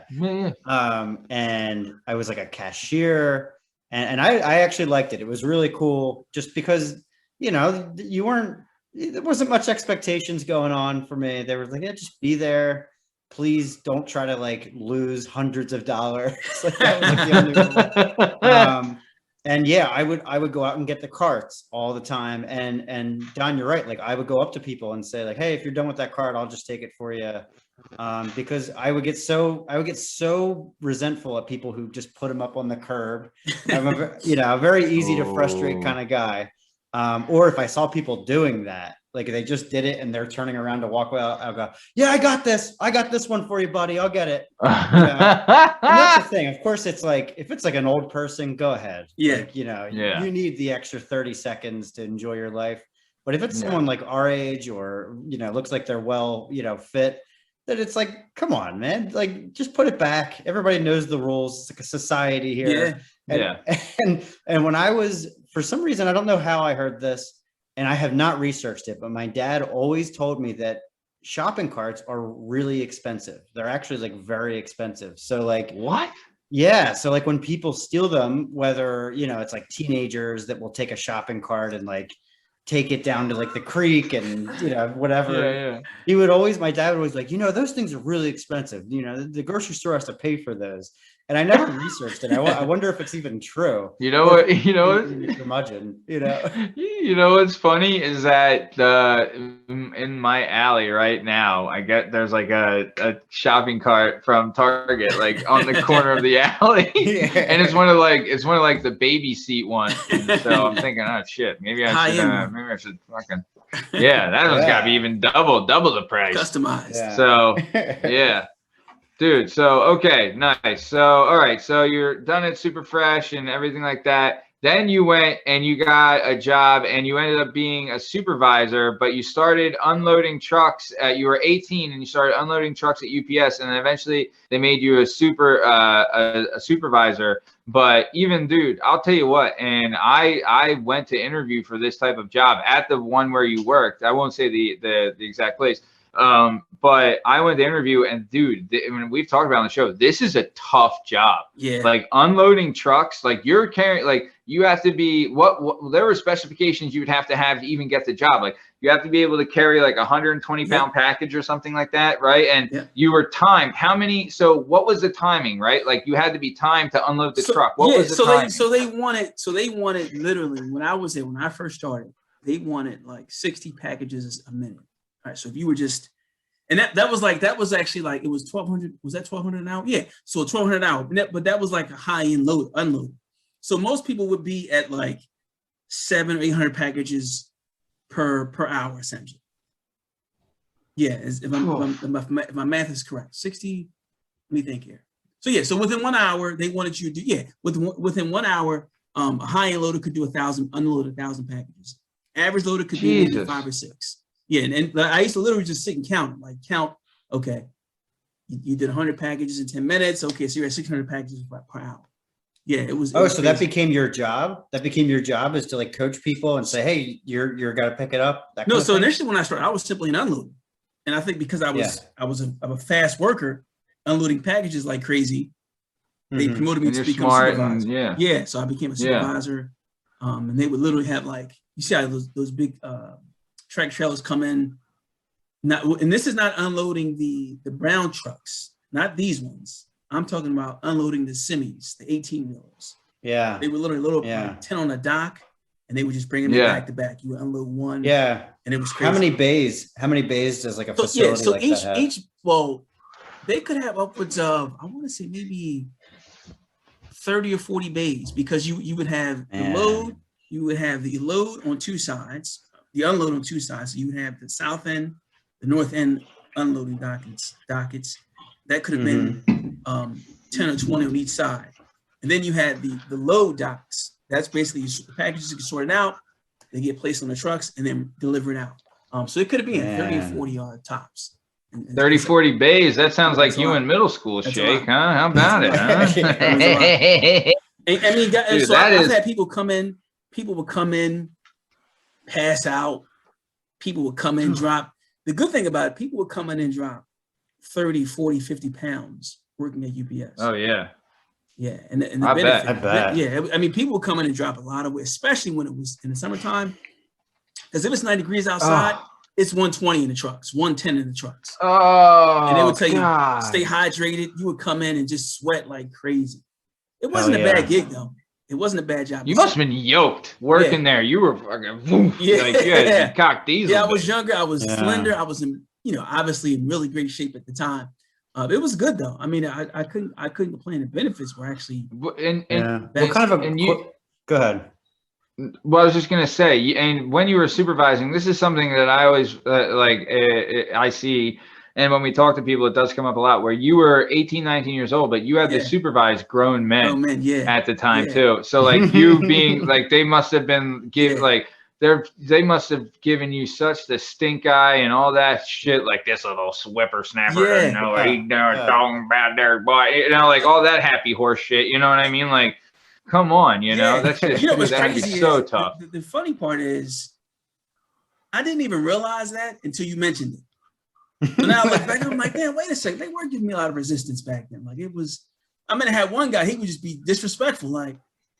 He was speaking Spanish. He was, you know, but it was basically he would cuss at me, but I didn't realize it until I got older. I'm like, until you said something, I'm like, hey, you know what? This guy was actually disrespectful. Maybe you're lucky. I guess you're lucky that you didn't even know. I didn't even realize it. But dude, that's also like the naivety of a kid. You were 18, 19, like you were just naive, you know? Exactly. And also, the only reason they would say shit is because they were jealous, and probably because they weren't as smart as you. You know what I mean? Like, I was in college at the time, so I'm coming in with a book, a handbook of something, and I'm always reading something. And it was really, you know, what are you, a prick or something like that? Yeah. That's dude, you're on. But so let's get into that. Oh, Shake, did you have something? I was going to ask what kind of equipment is going on in that warehouse. I actually worked for a forklift company for a couple of years, like building their website and stuff, and I had to learn all about warehouses and racking systems and, you know, all of like the inner like engineering of the racks and bays and stuff. So did you guys have like, obviously like pallet jacks would be like one thing that you would have, but were there forklifts flying around and stuff No, like that? so I mean, not in any large number, not a lot of forks. They had a few, but really what you have is, so here's what happens. You have the bays. So a truck comes in, and on that truck might be, say, 2,000 packages. So it gets unloaded by two people. They each unloading at 1,000 packages per hour. They go into a conveyor belt. The conveyor belt comes from inside the bay into the truck itself. On that conveyor belt takes it to what's called a sort aisle. The sort aisle is an aisle where you have another group of people who are literally sorting the packages based on zip codes. So if I see a zip code 0281, that's Connecticut, that goes into the pink bin. If I see 7876, that's Dallas, Texas, that goes to the purple bin. So there's literally like six or seven color-coded bins. And each of those bins, I mean, it was literally like a work of art. You would back your shoulder, behind your neck, behind your back, whatever. And then it would take each of those boxes, wherever they're going, to a specific area of the loading docket. And then that's where they would get resorted and really replaced on the trucks again. So the only trucks you really would have forklifts here and there, but they would have what you call the E-rags. So these are the big, large packages that are over 80 pounds. So anything over, I think it was at the time, 80 pounds, that gets transported separately. That does not go into the conveyor belt. You had a group of guys that would come around these little trucks and just pick up the big packages and then literally put them on the trucks and carry them over to the specific loading docket. Oh, okay. Man, it's so interesting. It's such, and it's one of those things where it's like people are at home. I do it too. Like I'm on Amazon or I'm on whatever site, and it's like, the other day I just bought the ocean where we are has sometimes has rocks under it. So I bought my wife these shoes that you wear in the water. Okay. And you just buy it on Amazon and you're like, okay, it'll be here in less than 2 days. That's amazing. Yes. Same. But to people who don't know, it's just magic. We have no idea. Right. And, right now there's a huge controversy going on for how companies like Amazon treat their employees, and there's people that have to piss in water bottles because the speed of their picking and stuff has to be a certain amount or they get fired. And right now, I think it'll change in the next few years, but right now, the working conditions and the value of the worker is at the all-time low for these massive companies. And then the prices are all-time low. So all you people out there, you'll be, in the next few years, your prices are going up. I'm telling you right now. Amazon, the wealthiest company on the planet, or in America or whatever it is not going to get away with this forever. So, but the answer to that is improve the technology. Make it even faster somehow without forcing people to use the bathroom in a water bottle instead of going to the actual bathroom. So sorry, I'm off on the deep end with that. It's all right. Hey man, you're not wrong. You're not wrong, buddy. So, well, speaking of outworking, so at this point, so Don, were you still working at UPS when you were at Temple and like you had the telefund and worked at the career center? Were you still at UPS at that time? So here's what happened. So what would your schedule be? Yeah, go ahead. Okay, so let me clarify. So UPS was maybe sophomore, junior year. So I was there. Now I think I was at UPS about 3 or 4 years. And then so literally what happened is I would literally wake up at about 6, 7 in the morning. I get to school at like 7 or 8 each morning, take my classes. Class was over maybe 12, and I would study for maybe 3 hours if I had time. 3 o'clock would come. I would leave from down or Philly. So Broaden, Cecil B. Moore, take the train all the way up to my house. And at the time, I lived in Mount Airy, so I would take either the C bus or the Orange Line to Broaden Alley. I would take the 6 bus up to Ogons, Cheltenham and Ogons. Now, either I went home, changed right quickly, or I would have my clothes with me, go straight to work. That was another 45 minutes. Or in some cases, I was able to get my mom's car on some occasions, take a car to work. But really, so I would get to work at like UPS at like 5:30, 6 o'clock, and be there till 10. Get home after work, 10:30, 11 o'clock, sleep, do it again. And that was pretty much my schedule at Temple while I was at UPS for at least 3 or 4, maybe 2 or 3 years. God. Yeah. Damn. And while you're at you're at school, you're at UPS, and then you're also working in the career center and you're doing the telefund. Yeah. So you're getting, go ahead. So what I did was my last year, I left UPS, and that's when I worked at Temple Telefund and the career center at Temple. So I did those in lieu of UPS essentially. And even still, that was still because I had 2 jobs then. So I would work at Temple Telefund in the evening, and that was good because you would just call Temple alumni and ask them to donate money. And there was a group of students we would all just sit around, talk, have a good time. And then during the day, I work at the career center. And that would be anything from helping out the administrators in terms of sorting resumes or helping out students, etc. So I was always busy in college. But that was a good experience though. Nice. And that helps you too. Like that just shows like, I see you work, brother. I mean, like you ain't scared to work and dig in and get into it. And you just have the mindset of like, this is your goal and you're just going to work till you get it, you know, which is great. So then you go from the telefund. So you did UPS and then senior year, you're at telefund and working at the career center. Then you're like at 22, you leave there and then you start working at your first, we'll call it bank. Right? Yeah. So you're working there and you start as a stockbroker right away at 22.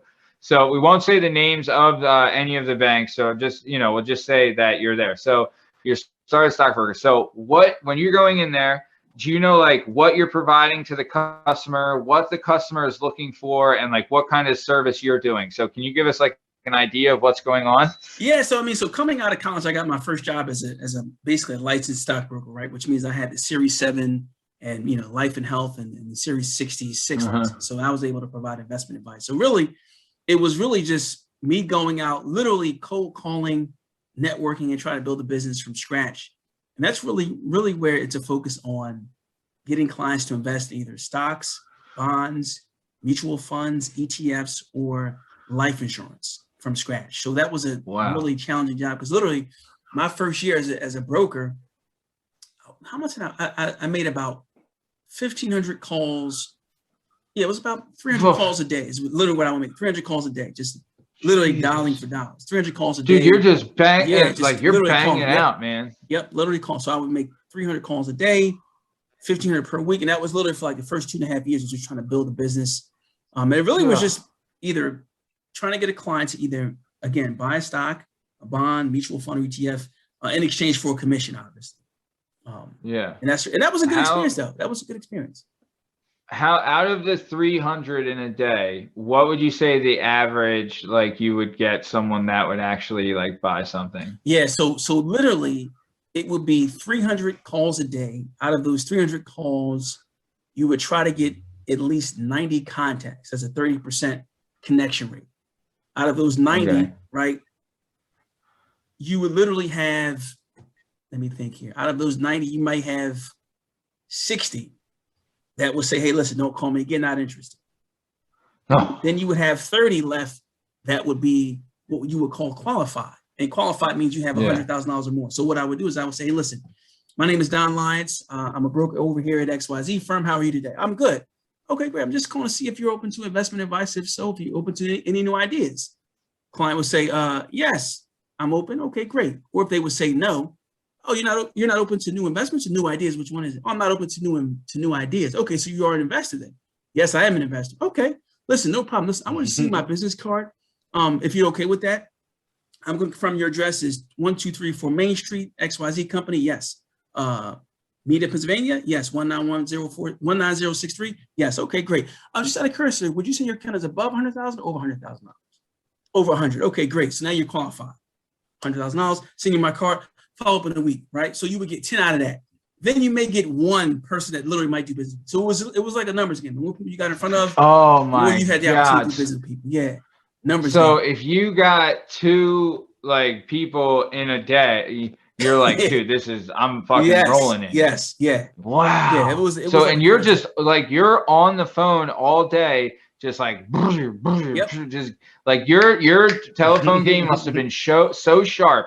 Like you must, like, even now, this is how many years ago and you still had it. Yes, dude. So a lot of it's just like, and then what, you're just advising them like, hey, well, they're saying this is looking like it's going to go up. You might want to invest this here and this might go up. Like, okay.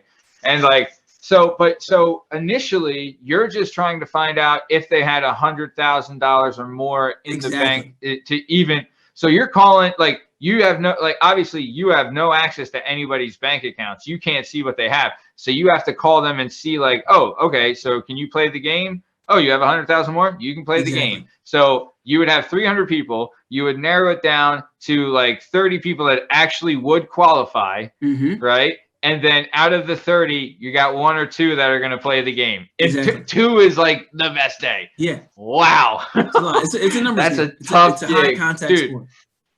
How? Oh yeah, big time. And how many times did you just get banged on right away? I can't even count. It was that many. You get more no's than you get yeses. I mean, it was very common to hear, no, don't call me again. Put me in your do not call list. And this was literally when I started out, this was right when the National Do Not Call Registry came out. So it made it even more challenging to call people out of the cold. So what I would do is I would down to a computer software, then dial up because it would tell me this client or this person is on a do not call list. So it was crazy. It made it more challenging back then. And it was just a quick question. Was caller ID out at this time? Yeah. So you're getting screwed even more. Oh my God. Because they're seeing like, you know, XYZ calling them and they're like, oh, I don't want this. You know, So golly. help me understand the incentive here for you. Is this like, so you do all of this fishing, you're going out there, you're casting your line 300 times a day and you get 1 bite.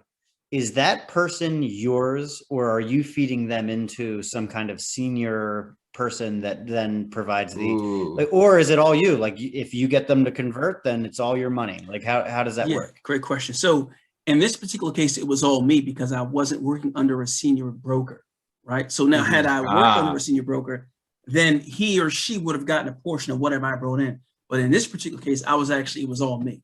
So it's simply me doing the hunting and gathering. Yeah. Nice. Jeez, man. I know some people that have done like some jobs and it's sort of in that same kind of thing. And it seems it changes your mindset, I guess. Definitely. And on top of it, like, man, you finally get a conversion. And like, you must be so used to people saying no that like, if someone's like, yeah, sure, sounds good. You might be like, so it was a surprise. Thanks for talking. And like, you're about to hang up. Like, wait, oh no, you said yes. And here's the other part.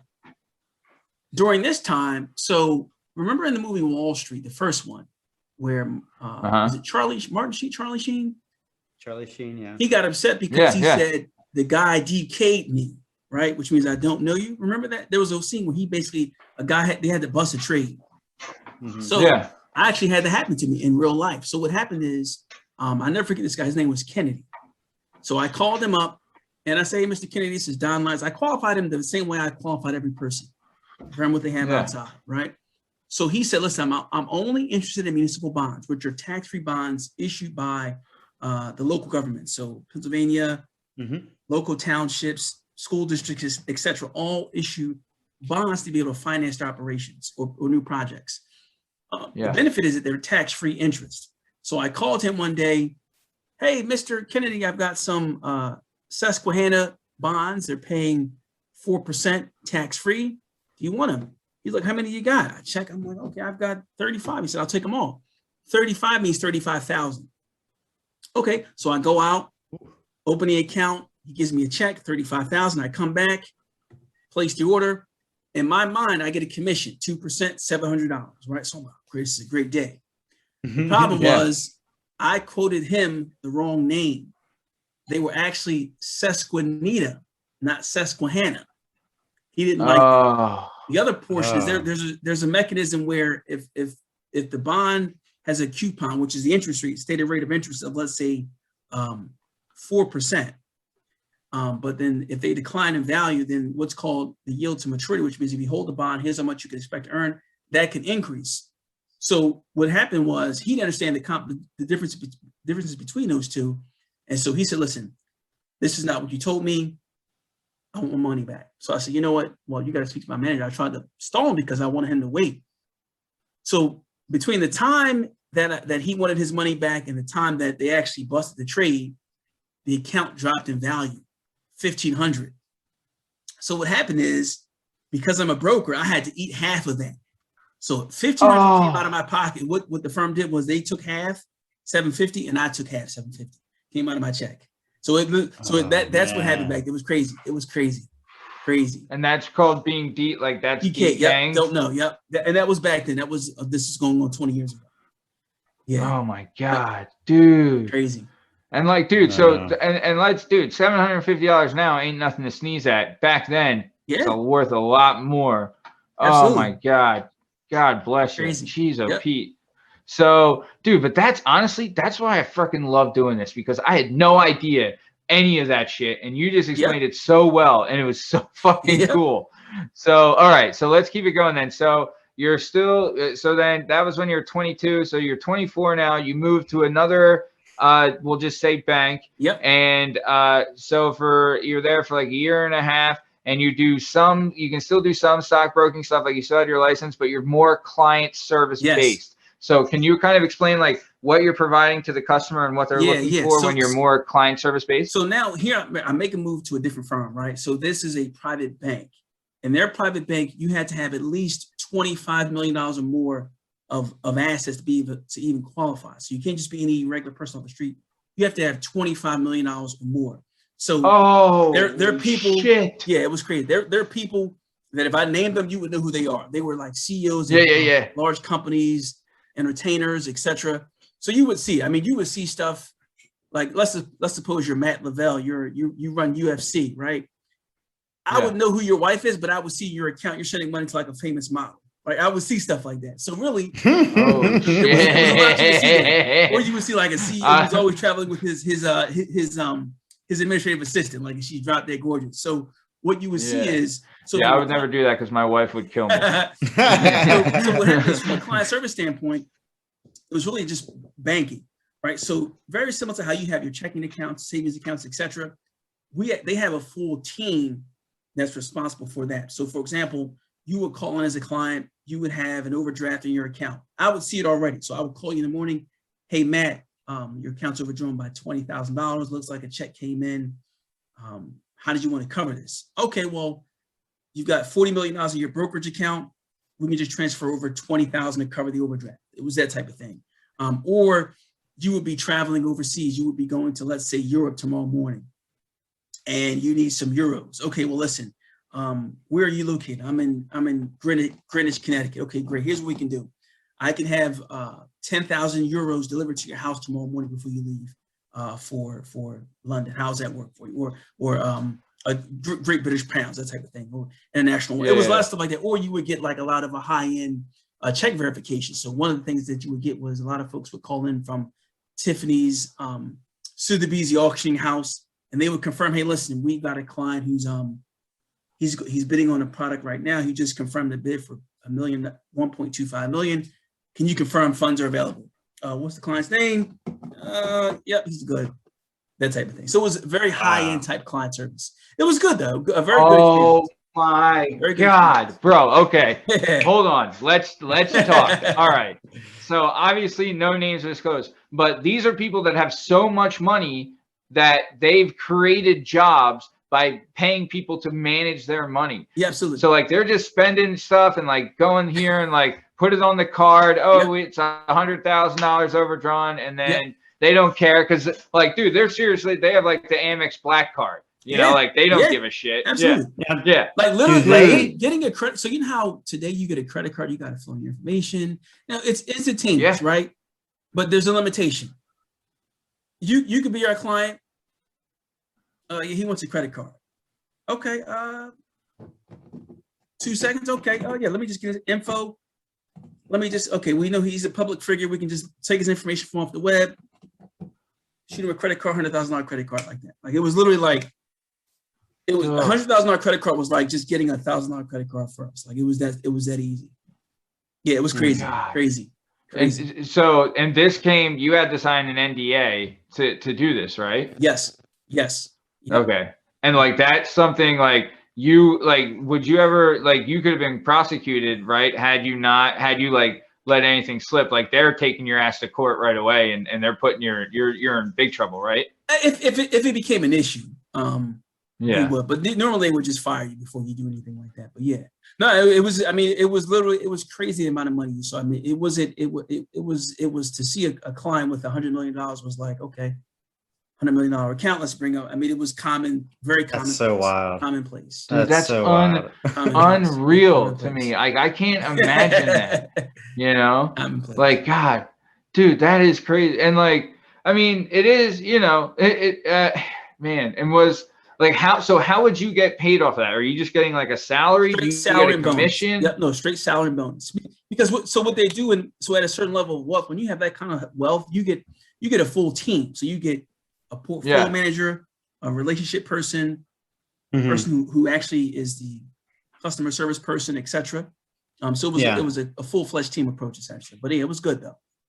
So, okay, so you were 24 while you're at this job doing more client service space, dealing with multi-millionaires. Yeah. And then 26, you went to another company and you became a client advisor, right? Yeah, so and go ahead. Investment representative, client advisor, same thing. So here, in this particular role, this was much more client advising. So bringing in clients, discussing their retirement, helping them assess whether or not they're on track for retirement. If not, here's what you should do. Either save money, save more money, reduce your expenses, or you can simply delay retirement. And that's really the focus there. Then from that standpoint, it was a matter of, okay, which products or services can we implement that will help you get towards retirement the way you want to, whether it's readjusting the portfolio, how it's invested, whether it's recommending an annuity, life insurance, or simply bring just consolidation of the overall portfolio. That's really the focal point of that job there. It's just really overall client advising and helping that client get to a better place financially. So you're kind of like, it's like almost like a higher level stockbroker kind of position, where it's like, you're dealing with. Would you be doing, like, they call them whales, right? Like these are the people that move the stock market, right? Like, are you dealing with the whales? No, is that what this is? So when you look at the investment world, there is two sides to the investment space. There is the institutional side, which deals with large corporations or large investment firms who have a lot of money that can literally move markets.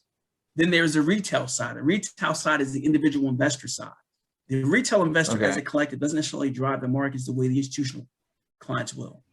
So when we talk about just whales, that didn't really apply here unless you had a client that deposit, let's say $10 million or anything like that, that will make a substantial dent. Here was more just retail, mass affluent type clients, those clients that had maybe $100,000 or up to maybe a million tops at this particular role or space where I was then. But this was actually good. It was a good experience, very good firm to work for.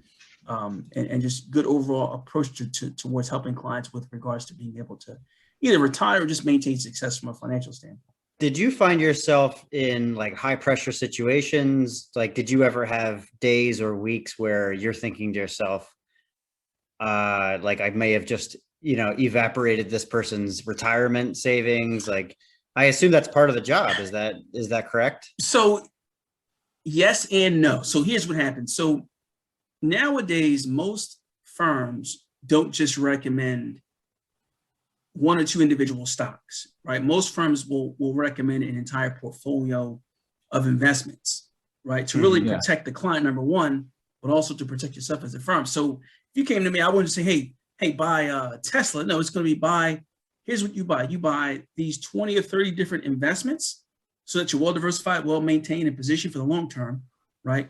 Then we just manage it going forward. So never was there a time where I was or concerned about losing a client's money, because it was really a well-diversified portfolio. Now, what I was concerned about is if the market declines substantially and that client calls you in a panic, then the question becomes, are you going to pull your money out? Or are you going to stick with me for the long term? That's where it becomes an issue. That's where the stress bait comes in from a financial standpoint. Wow. From my standpoint, really, is he going to worry and start pulling his money out? Because when the market tanks, clients do panic. They will call you. They will say, listen, get me out. I can't take it anymore. And that's what you don't want.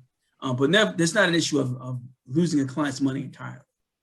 So like part of your job. So first off, two questions. One, was this salary and bonus based? Salary and bonus, yes. Okay. And then two, so part of your job then was you're like talking people off a ledge when there's a drop. Yes. Right? Like you're like, look, I've seen this before. It's going to rebound. And when it rebounds, you're going to go up 5 points. So you want to stay here. Exactly. Like that. You're telling people that shit with millions of dollars. Exactly. Yep. That's, yep, exactly. I can't even imagine that, dude. So, and then what was it like when you had to tell, like, did you have to tell clients that you lost money too? Right? Like, what is that like when because there has been times where it's like, oh, hey, look, no one saw this coming. No one saw frozen orange juice just tanking. Yeah. So right? Like what? Like yeah. So when you look back to 2007, 2008, which was the financial crisis, I mean, there's really nothing. That was one of those situations where clients were just. I mean, you had major firms going under. Bear Stearns, Lehman Brothers, AIG was in trouble. So really, that was one of those points in history where the client's mind was already made up. Right. So I'm going to call you. Hey, listen, I can't take it. Get me out of here. And you can say, listen, let's stick with it. Although we haven't experienced this one, right? The markets always come back. Stick with it for the long term, but clients make their mind up and they'll sell out of the markets. And there's nothing you can do about it. But certainly you want to encourage them to stick with it over the long term. Yeah, that was still like if their mind's made up, there's nothing. Yes. But like, I mean, like, the good thing is though, it's like you're getting paid either way. So you know, like you're not right. Your shit isn't riding on the commission of it. So like, you're just like, look, I'm giving you good advice. And like, was there times where people are like, damn, Don, we should have listened to you, dude. Jesus Christ. Absolutely. Like, when I switched, so what happened is when I left this firm we're referring to now, and I went to my next firm. This is what I said earlier. It's more of a like we're kind of slinging, right? Remember I said that? Yeah. This one, the next firm I worked for was similar, but it was heavy transaction, where my previous firm was very much relationship driven. Let's talk about your retirement. Let's talk about your plans, your goals, etc. This was similar, but it was way more transactional focused. So it would be, listen, if you send me $100,000, I will send you a pair of golf clubs, right? Or if you so this is slinging, right? Slinging. So okay, so hold on, let's timeline it real quick. So you're at the previous job where you're like the high level client advisor, millions of dollars, all these things like we talked about. Then you leave that, you go to another job, you're still a client advisor, but now you're doing something that you would call slinging. So it's almost like you're giving them incentive, like, hey, throw $100,000 in here and you get a nice set of So same thing. Was that still salary bonus? Yes. And then okay, and then so also for this, what was the value of you telling them, hey, look, like you wanted them to put money in this. Why were you trying so hard to get them to put money in this, that you were giving stuff away and things like that? So that was the way the firm was set up. The firm, their focus was to bring in self-directed traders who would trade their accounts, right? So to get you to bring money in, we want to incentivize you with either a set of golf clubs or free trades, right? To get you to trade more. And then what happens is over time is obviously we would send you some golf clubs or whatever we sent you that time. And then at some point, you become a profitable client through trading activity. Right. And that's really the focus. It's really just to get you to bring assets in. But the reason I say it was heavy transactional is because a lot of it was simply based on, can you bring in new money? Mr. Client, if you bring in, again, $100,000, I'll give you 25 free trades. And it got to a point where clients would call you, hey, listen, I've got some extra money out. What deals do you have going on? Right. So it was, a lot of wheeling and dealing. Okay, I can set you up with 25 free trades. I can set you up with 10. And here's where at this particular firm, you would see what would happen with clients' accounts, because you would tell people, hey, listen, you really should be more diversified with your portfolio. You should have a good mix of stocks, bonds, etc. And then you have clients that will say, listen, I'm going to do what I want. I had one client who took his daughter's money, put it into a stock. It was like $50,000. He calls me literally a few weeks later, it's down to 25 because he bought it all in one stock. I had another client, same thing. I said, listen, maybe you should take a portion of your money, be aggressive with it. The other portion should be well diversified, well maintained. He didn't listen. Again, same thing. Weeks later, he calls me back. Yeah, can we sit down and talk again? That he doesn't want to trade anymore. So it was a very, very good experience from that standpoint to see how people would react. You're always advising on the side of caution, it seems like then. Yes. Like, yeah. Which is, dude, smart play, right? Like, obviously, you know. Yeah, because, for example, I actually had someone I know call me about a stock they wanted to buy. So I helped them buy it, like on their own account. And they called me a few weeks later, hey, I want to get out. Like, and that's not the type of activity you want. You don't want clients calling you to get out of a single stock. You want to diversify. Yeah. And most firms will push you towards a well-balanced, well-diversified portfolio. Nice. Dude. Awesome. Okay, cool. So you're kind of, for this position, you're really just like, let's get him in the door. Once we get him in the door, we got him. Yes. Right? Okay. Yes. Nice. Is that where you are now? Is no, this the position? No. Oh, okay. So I left that job, went one more spot, which was comprehensive, high-level financial planning, wealth management, looking at the client's income, their expenses, how much they're saving. Yeah. So it's really a comprehensive approach to wealth management. That was the last job I had, which is very similar to what I do now. So it's more of a comprehensive approach to the overall client's financial well-being, right? Not just looking at the investments, but looking at their income, their expenses. What are your goals long-term? Do you have a will in place? Let's talk about your estate planning documents, right? How does that reflect your current aspirations and wishes? It's really the entire spectrum of a client situation. What kind of income are the type of clients you're dealing with now? Like, are they still the millionaires or? So no, every client I deal with now is at least $1 million or more of investable assets, meaning you have to have at least $1 million to invest to be able to qualify for the services that we offer you. So it has to be like attainable. Like if you have it in a house or something, that doesn't really count. help. No, that's part of your net worth, but it's not part of what we would consider you to be a client to work with us. Yes. And it has to be $1 million. Well, that eliminates me and Matt. Dude, I was eliminated back when he was doing when he was at Super Fresh. I was eliminated. Are you kidding me? So I don't really tell people that often, because people. So the first time when I was actually at my previous firm, I was working with clients with $500,000 or more. And I told a neighbor that, and he was like, you do what? What about me? I'm like, oh, so I don't even broadcast it until you actually, you have to ask me. I generally don't even broadcast it. But like you were just saying, right? You don't like telling people about, like, dude, you're dealing with some big fish and all that stuff. Isn't that very similar to, you don't like telling people that you box either? Yeah. Right. Like because it's. Yeah. So what's interesting now, so when I tell people I box now, and they say, oh, you do UFC, automatically they go to, you do Brazilian Jiu-Jitsu, you box, oh, you're a cage fighter. Like, you're a cage fighter, or you do UFC? Like, no, I don't do UFC, but I do practice in combat sports. But yeah. Yeah. I don't like telling people that shit. Like, it is good. Like, so it's blessing and the curse, where some people are generally interested and are like, oh, that's really cool. Like a unique niche, because only 1% of the population will ever do it. Right. So like them, like, like there are some people, but then you have the flip side where you're dealing with Johnny Tough Guy. You know what I mean? Who's like, they're like, oh, you're doing it. So I have to feel like same thing where it's like you get, Joe Schmo boat shoes, where he's like, "Oh, you're doing millionaires, huh? Yeah, I bet. Hey, you Right. see that? That's a Mercury Cougar right there. All right, like you know what I mean? Like you got to deal with those kind of bastards too. Mhm. Where it's the same kind of thing. So okay, nice. So one thing I did want to ask, and we talked about in notes, what's the deal with the AI professor? So what was that about? So whenever you do a plan for a client, you always take them through a simulation, right, of randomizations, right, using Monte Carlo probabilities. So my previous firm, you would have some very intelligent clients who are very intelligent, sophisticated in their own respective right. So they were doctors, educators, etc.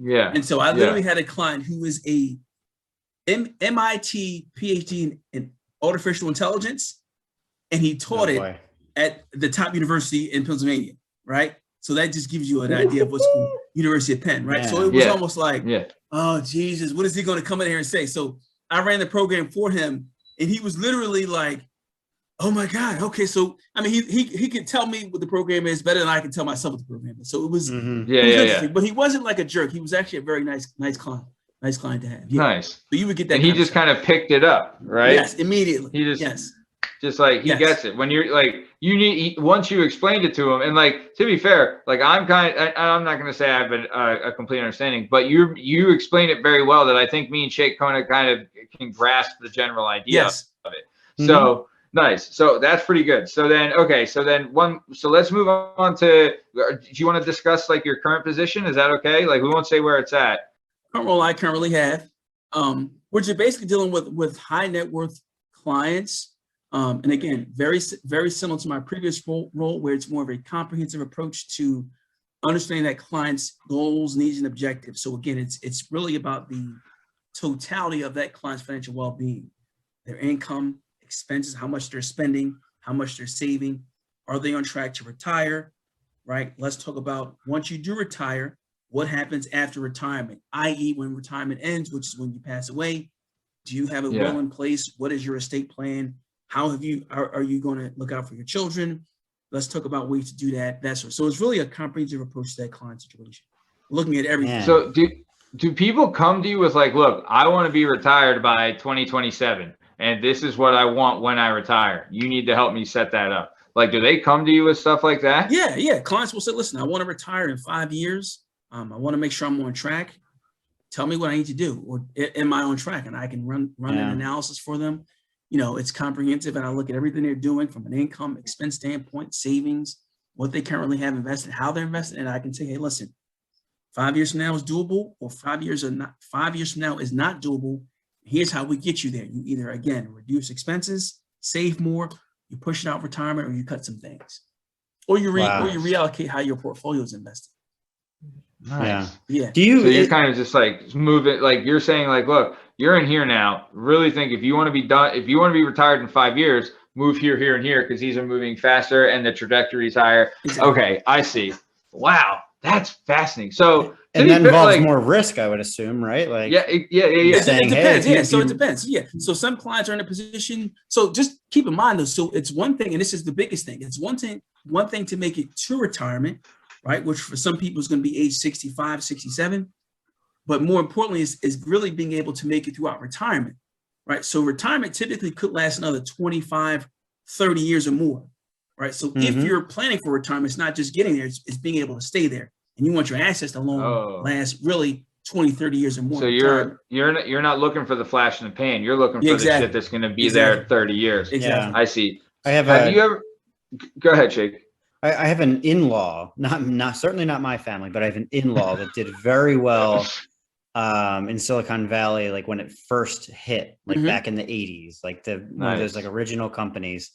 Nice. And she was able to retire sometime around like 45, at the age of 45, because she was well off and she just traveled. And she's still kicking, and we hang out with her sometimes, and she just has these like bonds. I think they're bonds. Yes. And she just kind of just lives off them because they still earn all of these years later. They're super safe though. Like she's, and she works in the stock market and she loses money sometimes or whatever, but she always feels comfortable because she has these bonds that are just coming home to roost. And she's got like play money then. Yeah. Yeah, she does. Yeah. Yeah, and I guess that's a question I have is, do you deal with a big contrast in generational wealth, people that are just coming from crazy money for generations, and people who earn it all of a sudden? Like, hey, my family was broke, and in my 40s I invented this thing, and now I'm super wealthy. Yeah. What do I don't know what's step one. Do you deal with that? Like people that come to you like that? Yeah. So the reality is, so even when you have folks who come from generational wealth versus those who don't, there may be some differences in terms of how I approach it, but it's virtually going to be the same thing, right? So if you're like, for example, I may have a client right now who's 65. At 65 years of age, they already have $3 million. They just inherited another $1.5 million from their mother or father. It's really more of the same, right? So it's really okay. Let's repackage these assets, reposition them, and reallocate accordingly, and make sure we address these issues here. With a person who's say newfound wealth, it's going to be very similar in terms of how you position it. They just may have a different view of how they want it to grow for themselves. Does that make sense to you? So typically, you have a person who comes in new wealth. They're probably going to be a little younger, perhaps 30s, 40s, etc. But it's more really about addressing them where they are in their stage of life. So if you're in your 30s or 40s, more than likely you have a kid that has to go through college. So it's about saving for college plus retirement, as opposed to someone who's 65. It's not about college anymore. It's about just making sure they can ramp up for retirement, right? So it's really just about understanding where they are in their stage of life, and then tacking on the fact that he or she may have multiple millions of dollars. So can I ask a quick question? Do you ever have to deal with someone like, say you have someone who's doing great and they're a client, you've had them for a while and everything's going swell and all that stuff, and then they suddenly die out of nowhere? Do you have to deal with that and like the moving, like, look, this is where their assets were, this is how much they're worth, and this is what they wanted in their will, and you kind of like, this is the amount that you can put in the will kind of thing? Do you ever have to deal with that? Yeah, so that's really where estate planning comes in.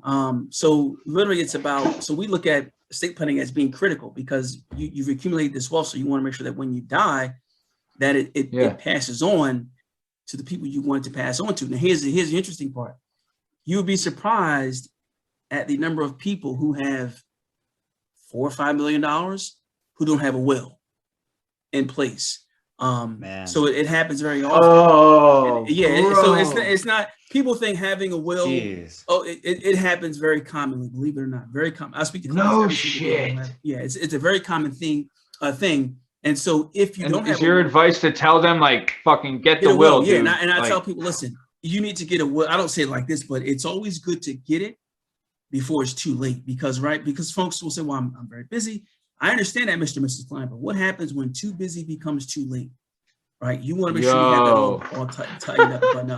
What a saying. And it can become an issue if you die and you have assets. Not only what you see a lot of, unfortunately, is people will pass away and they have assets all over the place, right? So you've got accounts at Fidelity, Vanguard, E-Trade, and your spouse doesn't know about everything, or he or she can't get access to it right away. So that can become a challenge.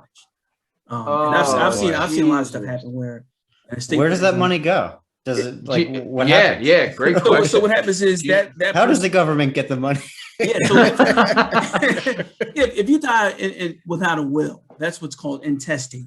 And what happens is the state's intestacy laws will take effect. In other words, they will determine who gets what. And what they look at is who's next of kin. So they'll say, okay, is he or she, do they have a parent? No parents alive? Are they married? No parents, no marriage? Who are their children? And then it basically follows lines of lineal descent. And that's really, and that's really, if you look at Prince, he died, notice no living parents, no children, which is why, if you recall, people were coming out saying, hey, I'm his child. And they obviously debunked that. And then you notice that the siblings came out now. So the siblings obviously have some say. So if you don't have it in place, it can become a challenge. Man, get a will, people. Get a will. Yeah. Where there's a will, there's a goddamn will. Yep, exactly. What was it? What was this saying that you tell people? What is it? So people are, I'm very busy. So I say, what happens when too busy becomes too late? Dude. Yeah. Damn. Yeah. I love that. Matt, you got a will? Am I allowed to ask this? Matt, if you don't want to say, you don't have to. My wife set it up when she plans on murdering me. Yeah.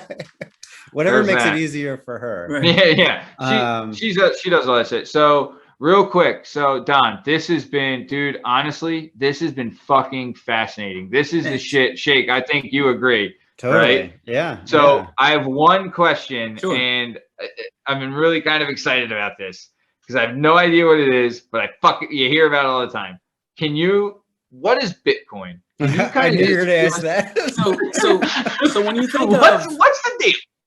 So when you think of digital money, right, or think of just physical currency, dollars, Okay. coins, etc. In a very simplistic manner, Bitcoin is a digital currency, essentially, right? So the way it works is basically you have technology that literally just creates what are called tokens. And from those tokens, you have what are called Bitcoins. I'm trying to be very simplistic here. And Bitcoin is basically digital money. And that's really all it is digital money that is created electronically through computer systems, essentially. Okay. Now, it's basically, just think of it as a digital currency. And that's really what it is. And Bitcoin is one of many cryptocurrencies. And the way they all work is that there's a bunch of them. But Bitcoin is the most popular one. Again, just think of it as simply a digital currency. That's all it is. A very simplistic form. Yeah, So, it's decentralized, right? Exactly. Like it's not, the federal government doesn't have any claim to it. Yep. They can't control it. So right. thus So there's you can move it around. Right, exactly. And, yeah. So it's a little bit more free flowing. Another question then: Have you invested, or I mean, if you're not comfortable, no. So as far as the only thing I've done is I've personally invested in what's known as the Bitcoin Trust, the GBTC, which is basically a publicly traded investment that tracks the movements of Bitcoin, essentially.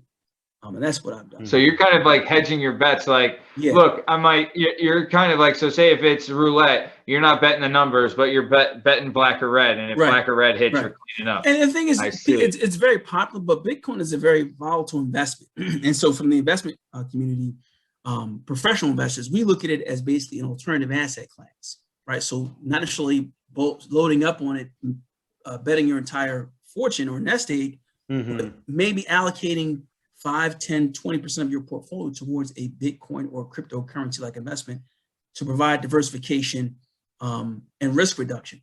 But it's not something that people should be, in our opinions, loading up on it like crazy because of the volatility. And now the thing is, so it's not as widely as accepted as people may think it is, right? It's still not widely used in terms of being able to purchase goods and services. You are seeing firms adopted as a medium of exchange, but it's still not a widely accepted form of currency. Yeah. Do you think it ever will be? That's hard to say. I mean, at this point, you are seeing more people adopt it, so it could be. But I'm not. My concern is not my concern, but one of the things I look at is how do central banks manage this, because they're already talking about coming up with their own digital currencies. They call them central bank digital currencies. So it really becomes an issue of how does the federal governments globally, how do they adopt this? And you've seen India has actually banned Bitcoin, essentially. So the question becomes, over what time frame will this play out? So essentially, but in my mind, then it sounds to me like Bitcoin is almost like a Dave and Buster's Chuck E. Cheese kind of tickets coins thing right now, where it's like it's someone coming up with this, but like what is backing it? Like, does anyone know? Like, so at this point, really, it's nothing is really backing it except for the full faith in the people backing it, essentially. It has value because we say it has value. I mean, it really is just that simple. Oh my God! I mean, it's almost like the U.S. dollar. The U.S. dollar, for example, not US, but gold itself, right? Why does gold have value? It has value because we say it has value. We deem it as being valuable. Right. Otherwise, it would. I mean, it could be. Well, copper could be the gold if we wanted to make copper that type of investment, or we want to see gold, copper the same way. So essentially, then they're trying to make it so Bitcoin then replaces gold as like the backup, or Bitcoin replaces the dollar. I wouldn't say so. I wouldn't necessarily say replaces the dollar, but it certainly could become a medium of exchange. From an investment standpoint, I would say. So I would say from an investment standpoint, cryptocurrencies could be what they now call digital gold, is what's called Okay. digital gold. So very similar to how gold functions as a hedge against inflation and a store of value because it holds its purchasing power. Digital or cryptocurrencies, Bitcoin in particular, could be seen as the same way, as a hedge against inflation. But again, it's very volatile. Jesus. Yeah.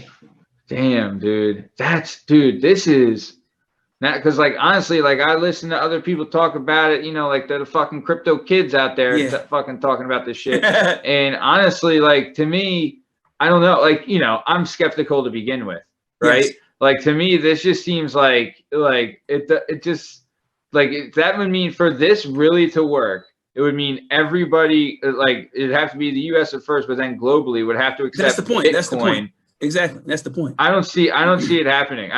Unless, like, because then it becomes what, the United Nations fucking is in charge of it. Like what? Like, I don't know, man. I don't think it's worth $60,000. Right, and that's the thing. So right now, the total crypto, at least Bitcoin, is worth $1 trillion collectively. So it has exploded in value. So you can't discount the fact that it has $1 trillion of market value. I think the question long term becomes, does it become a widely accepted medium of exchange? Because for as popular as it may sound and seem, it's still not widely accepted. Like, you can't go to a Walmart, you can't go to a Target, you can't go to a Starbucks. You can't pay your kids' college with it. But some firms are using it. Tesla is going to accept it as payment for goods and services. Yes, and then you have some of the major transaction providers like PayPal, Cash App. They are allowing you to buy it through their software. So I mean, it is here, and it's not going anywhere. I just think in terms of what iteration. Major things are trying to push it then. Yeah, definitely. Definitely. Initially, it was seen as kind of like a novice, little, nebulous idea, but now it's obviously gaining some full steam. And you are seeing a lot of large investment firms start to give it credence and invest the resources in cryptocurrencies. Jesus. Yes. So, okay. So, dude, all right. So we went over time, but Shake, I know we're usually in agreement with this, but Don, dude, we would love to have you back on. This is so fucking awesome. Anytime, man. This is the kind of shit that we talk about where it's like, this conversation, me and Shake, we're just able to expand our horizon so much. Yeah. Right? Now we're ready. We're ready, dude, man. Like, well, I mean, like, this just gives you so much to think about. And honestly, I can't wait to listen to this back just so I can, like, think, like, just get more in my head about it. Because it is true, like, you know, my wife comes to me, like, she's talking about, like, hey, you know, and, like, not even my wife, my mom, like, all these people coming, like, you got to invest, like, all this stuff. Like, let's try and find stocks. Like, you got to think of your kids, like, all this shit. So, like, it does play on your mind, you know. But, damn, this stuff, it is fascinating. Do you do, like, private clients or anything like that? Do you want to shout out, like, a socials or anything you like, or you just only at your job? You can find me on Money Talk with Don Lyons. That's where you can find me. Money Talk with Don Lyons. Nice. Money Talks with Don Lyons, dude. Hey, man, you heard him. For all the dozens and dozens of Working Perspectives podcast listeners, you heard it tonight. My dude knows what he's talking about for sure. So Money Talks with Don Lyons, check it out for sure. And also, you know, on your socials, you throw up any boxing videos up there? I do. So I do post the boxing videos every now and then. Yep. Yeah. So check it out there. Maybe you and Matt will get in a little spar session and we can see it on video. I can't tell you the last time I sparred, man. I can't do it. I'm too old for that shit anymore. Okay, sounds like a good narrative. No, I'll still throw down, but I just don't, you know, I don't feel like it. But no, but either way, Don, dude, this has been so great, man. Anything we can promote for you on here, dude, happily do it. Besides Money Talks with Don Lyons, check that out. You got anything else you want to promote? That's pretty much it. Yeah, that's pretty much it. Yeah. Dude, this has been please just come so back. This good. is great. Dude, yeah, this was so awesome. Shake, anything you want to say to the people? No, just get your wills, people. Get a will. You know, write it down, put it in an envelope, put it in your drawer. So, all right, so let's go. So, all right, so Don, thanks so much for coming on, man. This was just awesome, bro. Just another flavor of ice cream that you get at the Working Perspectives podcast. Shake, you're good to go. I'm good, man. I'm good. This was excellent. All right. So this was another episode of the Working Perspectives podcast. I'm Matt Lavelle, accompanied by my friend, and I'm going to miss you, buddy. My friend Tom Byers.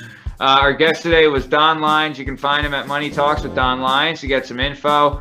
You can find all our episodes on all podcast platforms and YouTube at Working Perspectives Podcast. If you want to listen to us on Spotify, we're available at the Working Perspectives Podcast. If you want to follow us on Instagram, you can join us at Working Perspectives Podcast. And if you want to hit us up on the Twitter, we're available at Working P Pod. If you'd like to be a guest on the show and go through the approval process with the PAAA, you're not guaranteed to get in, but we'll put you through the approval process. You can email us at workingperspectives@gmail.com, and we'll see if we can get you in.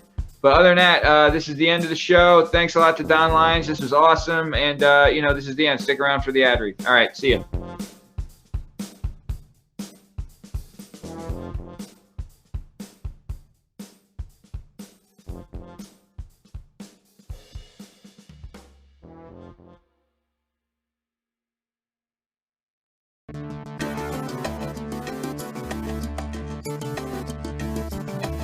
Do you have a message or a story inside of you that you've been waiting to tell? Have you always dreamed of writing a book, but are intimidated by the complexities of the book publishing world? Perhaps you want to use a book to launch your public speaking or consulting career. If so, please reach out to Scott and Bell Publishing, located right here in beautiful Philadelphia, Pennsylvania. Scott and Bell Publishing handle all genres and authors with all experience levels. Scott & Bell Publishing gives authors 100% creative freedom and a higher royalty split. They can be found at www.skotbell.com. That's www.s as in Sam, K as in Kite, O as in October, T as in Tom, B as in Boy, E as in Edward, L as in Larry, L as in Larry.com. That's Scott & Bell Publishing, where the authors go.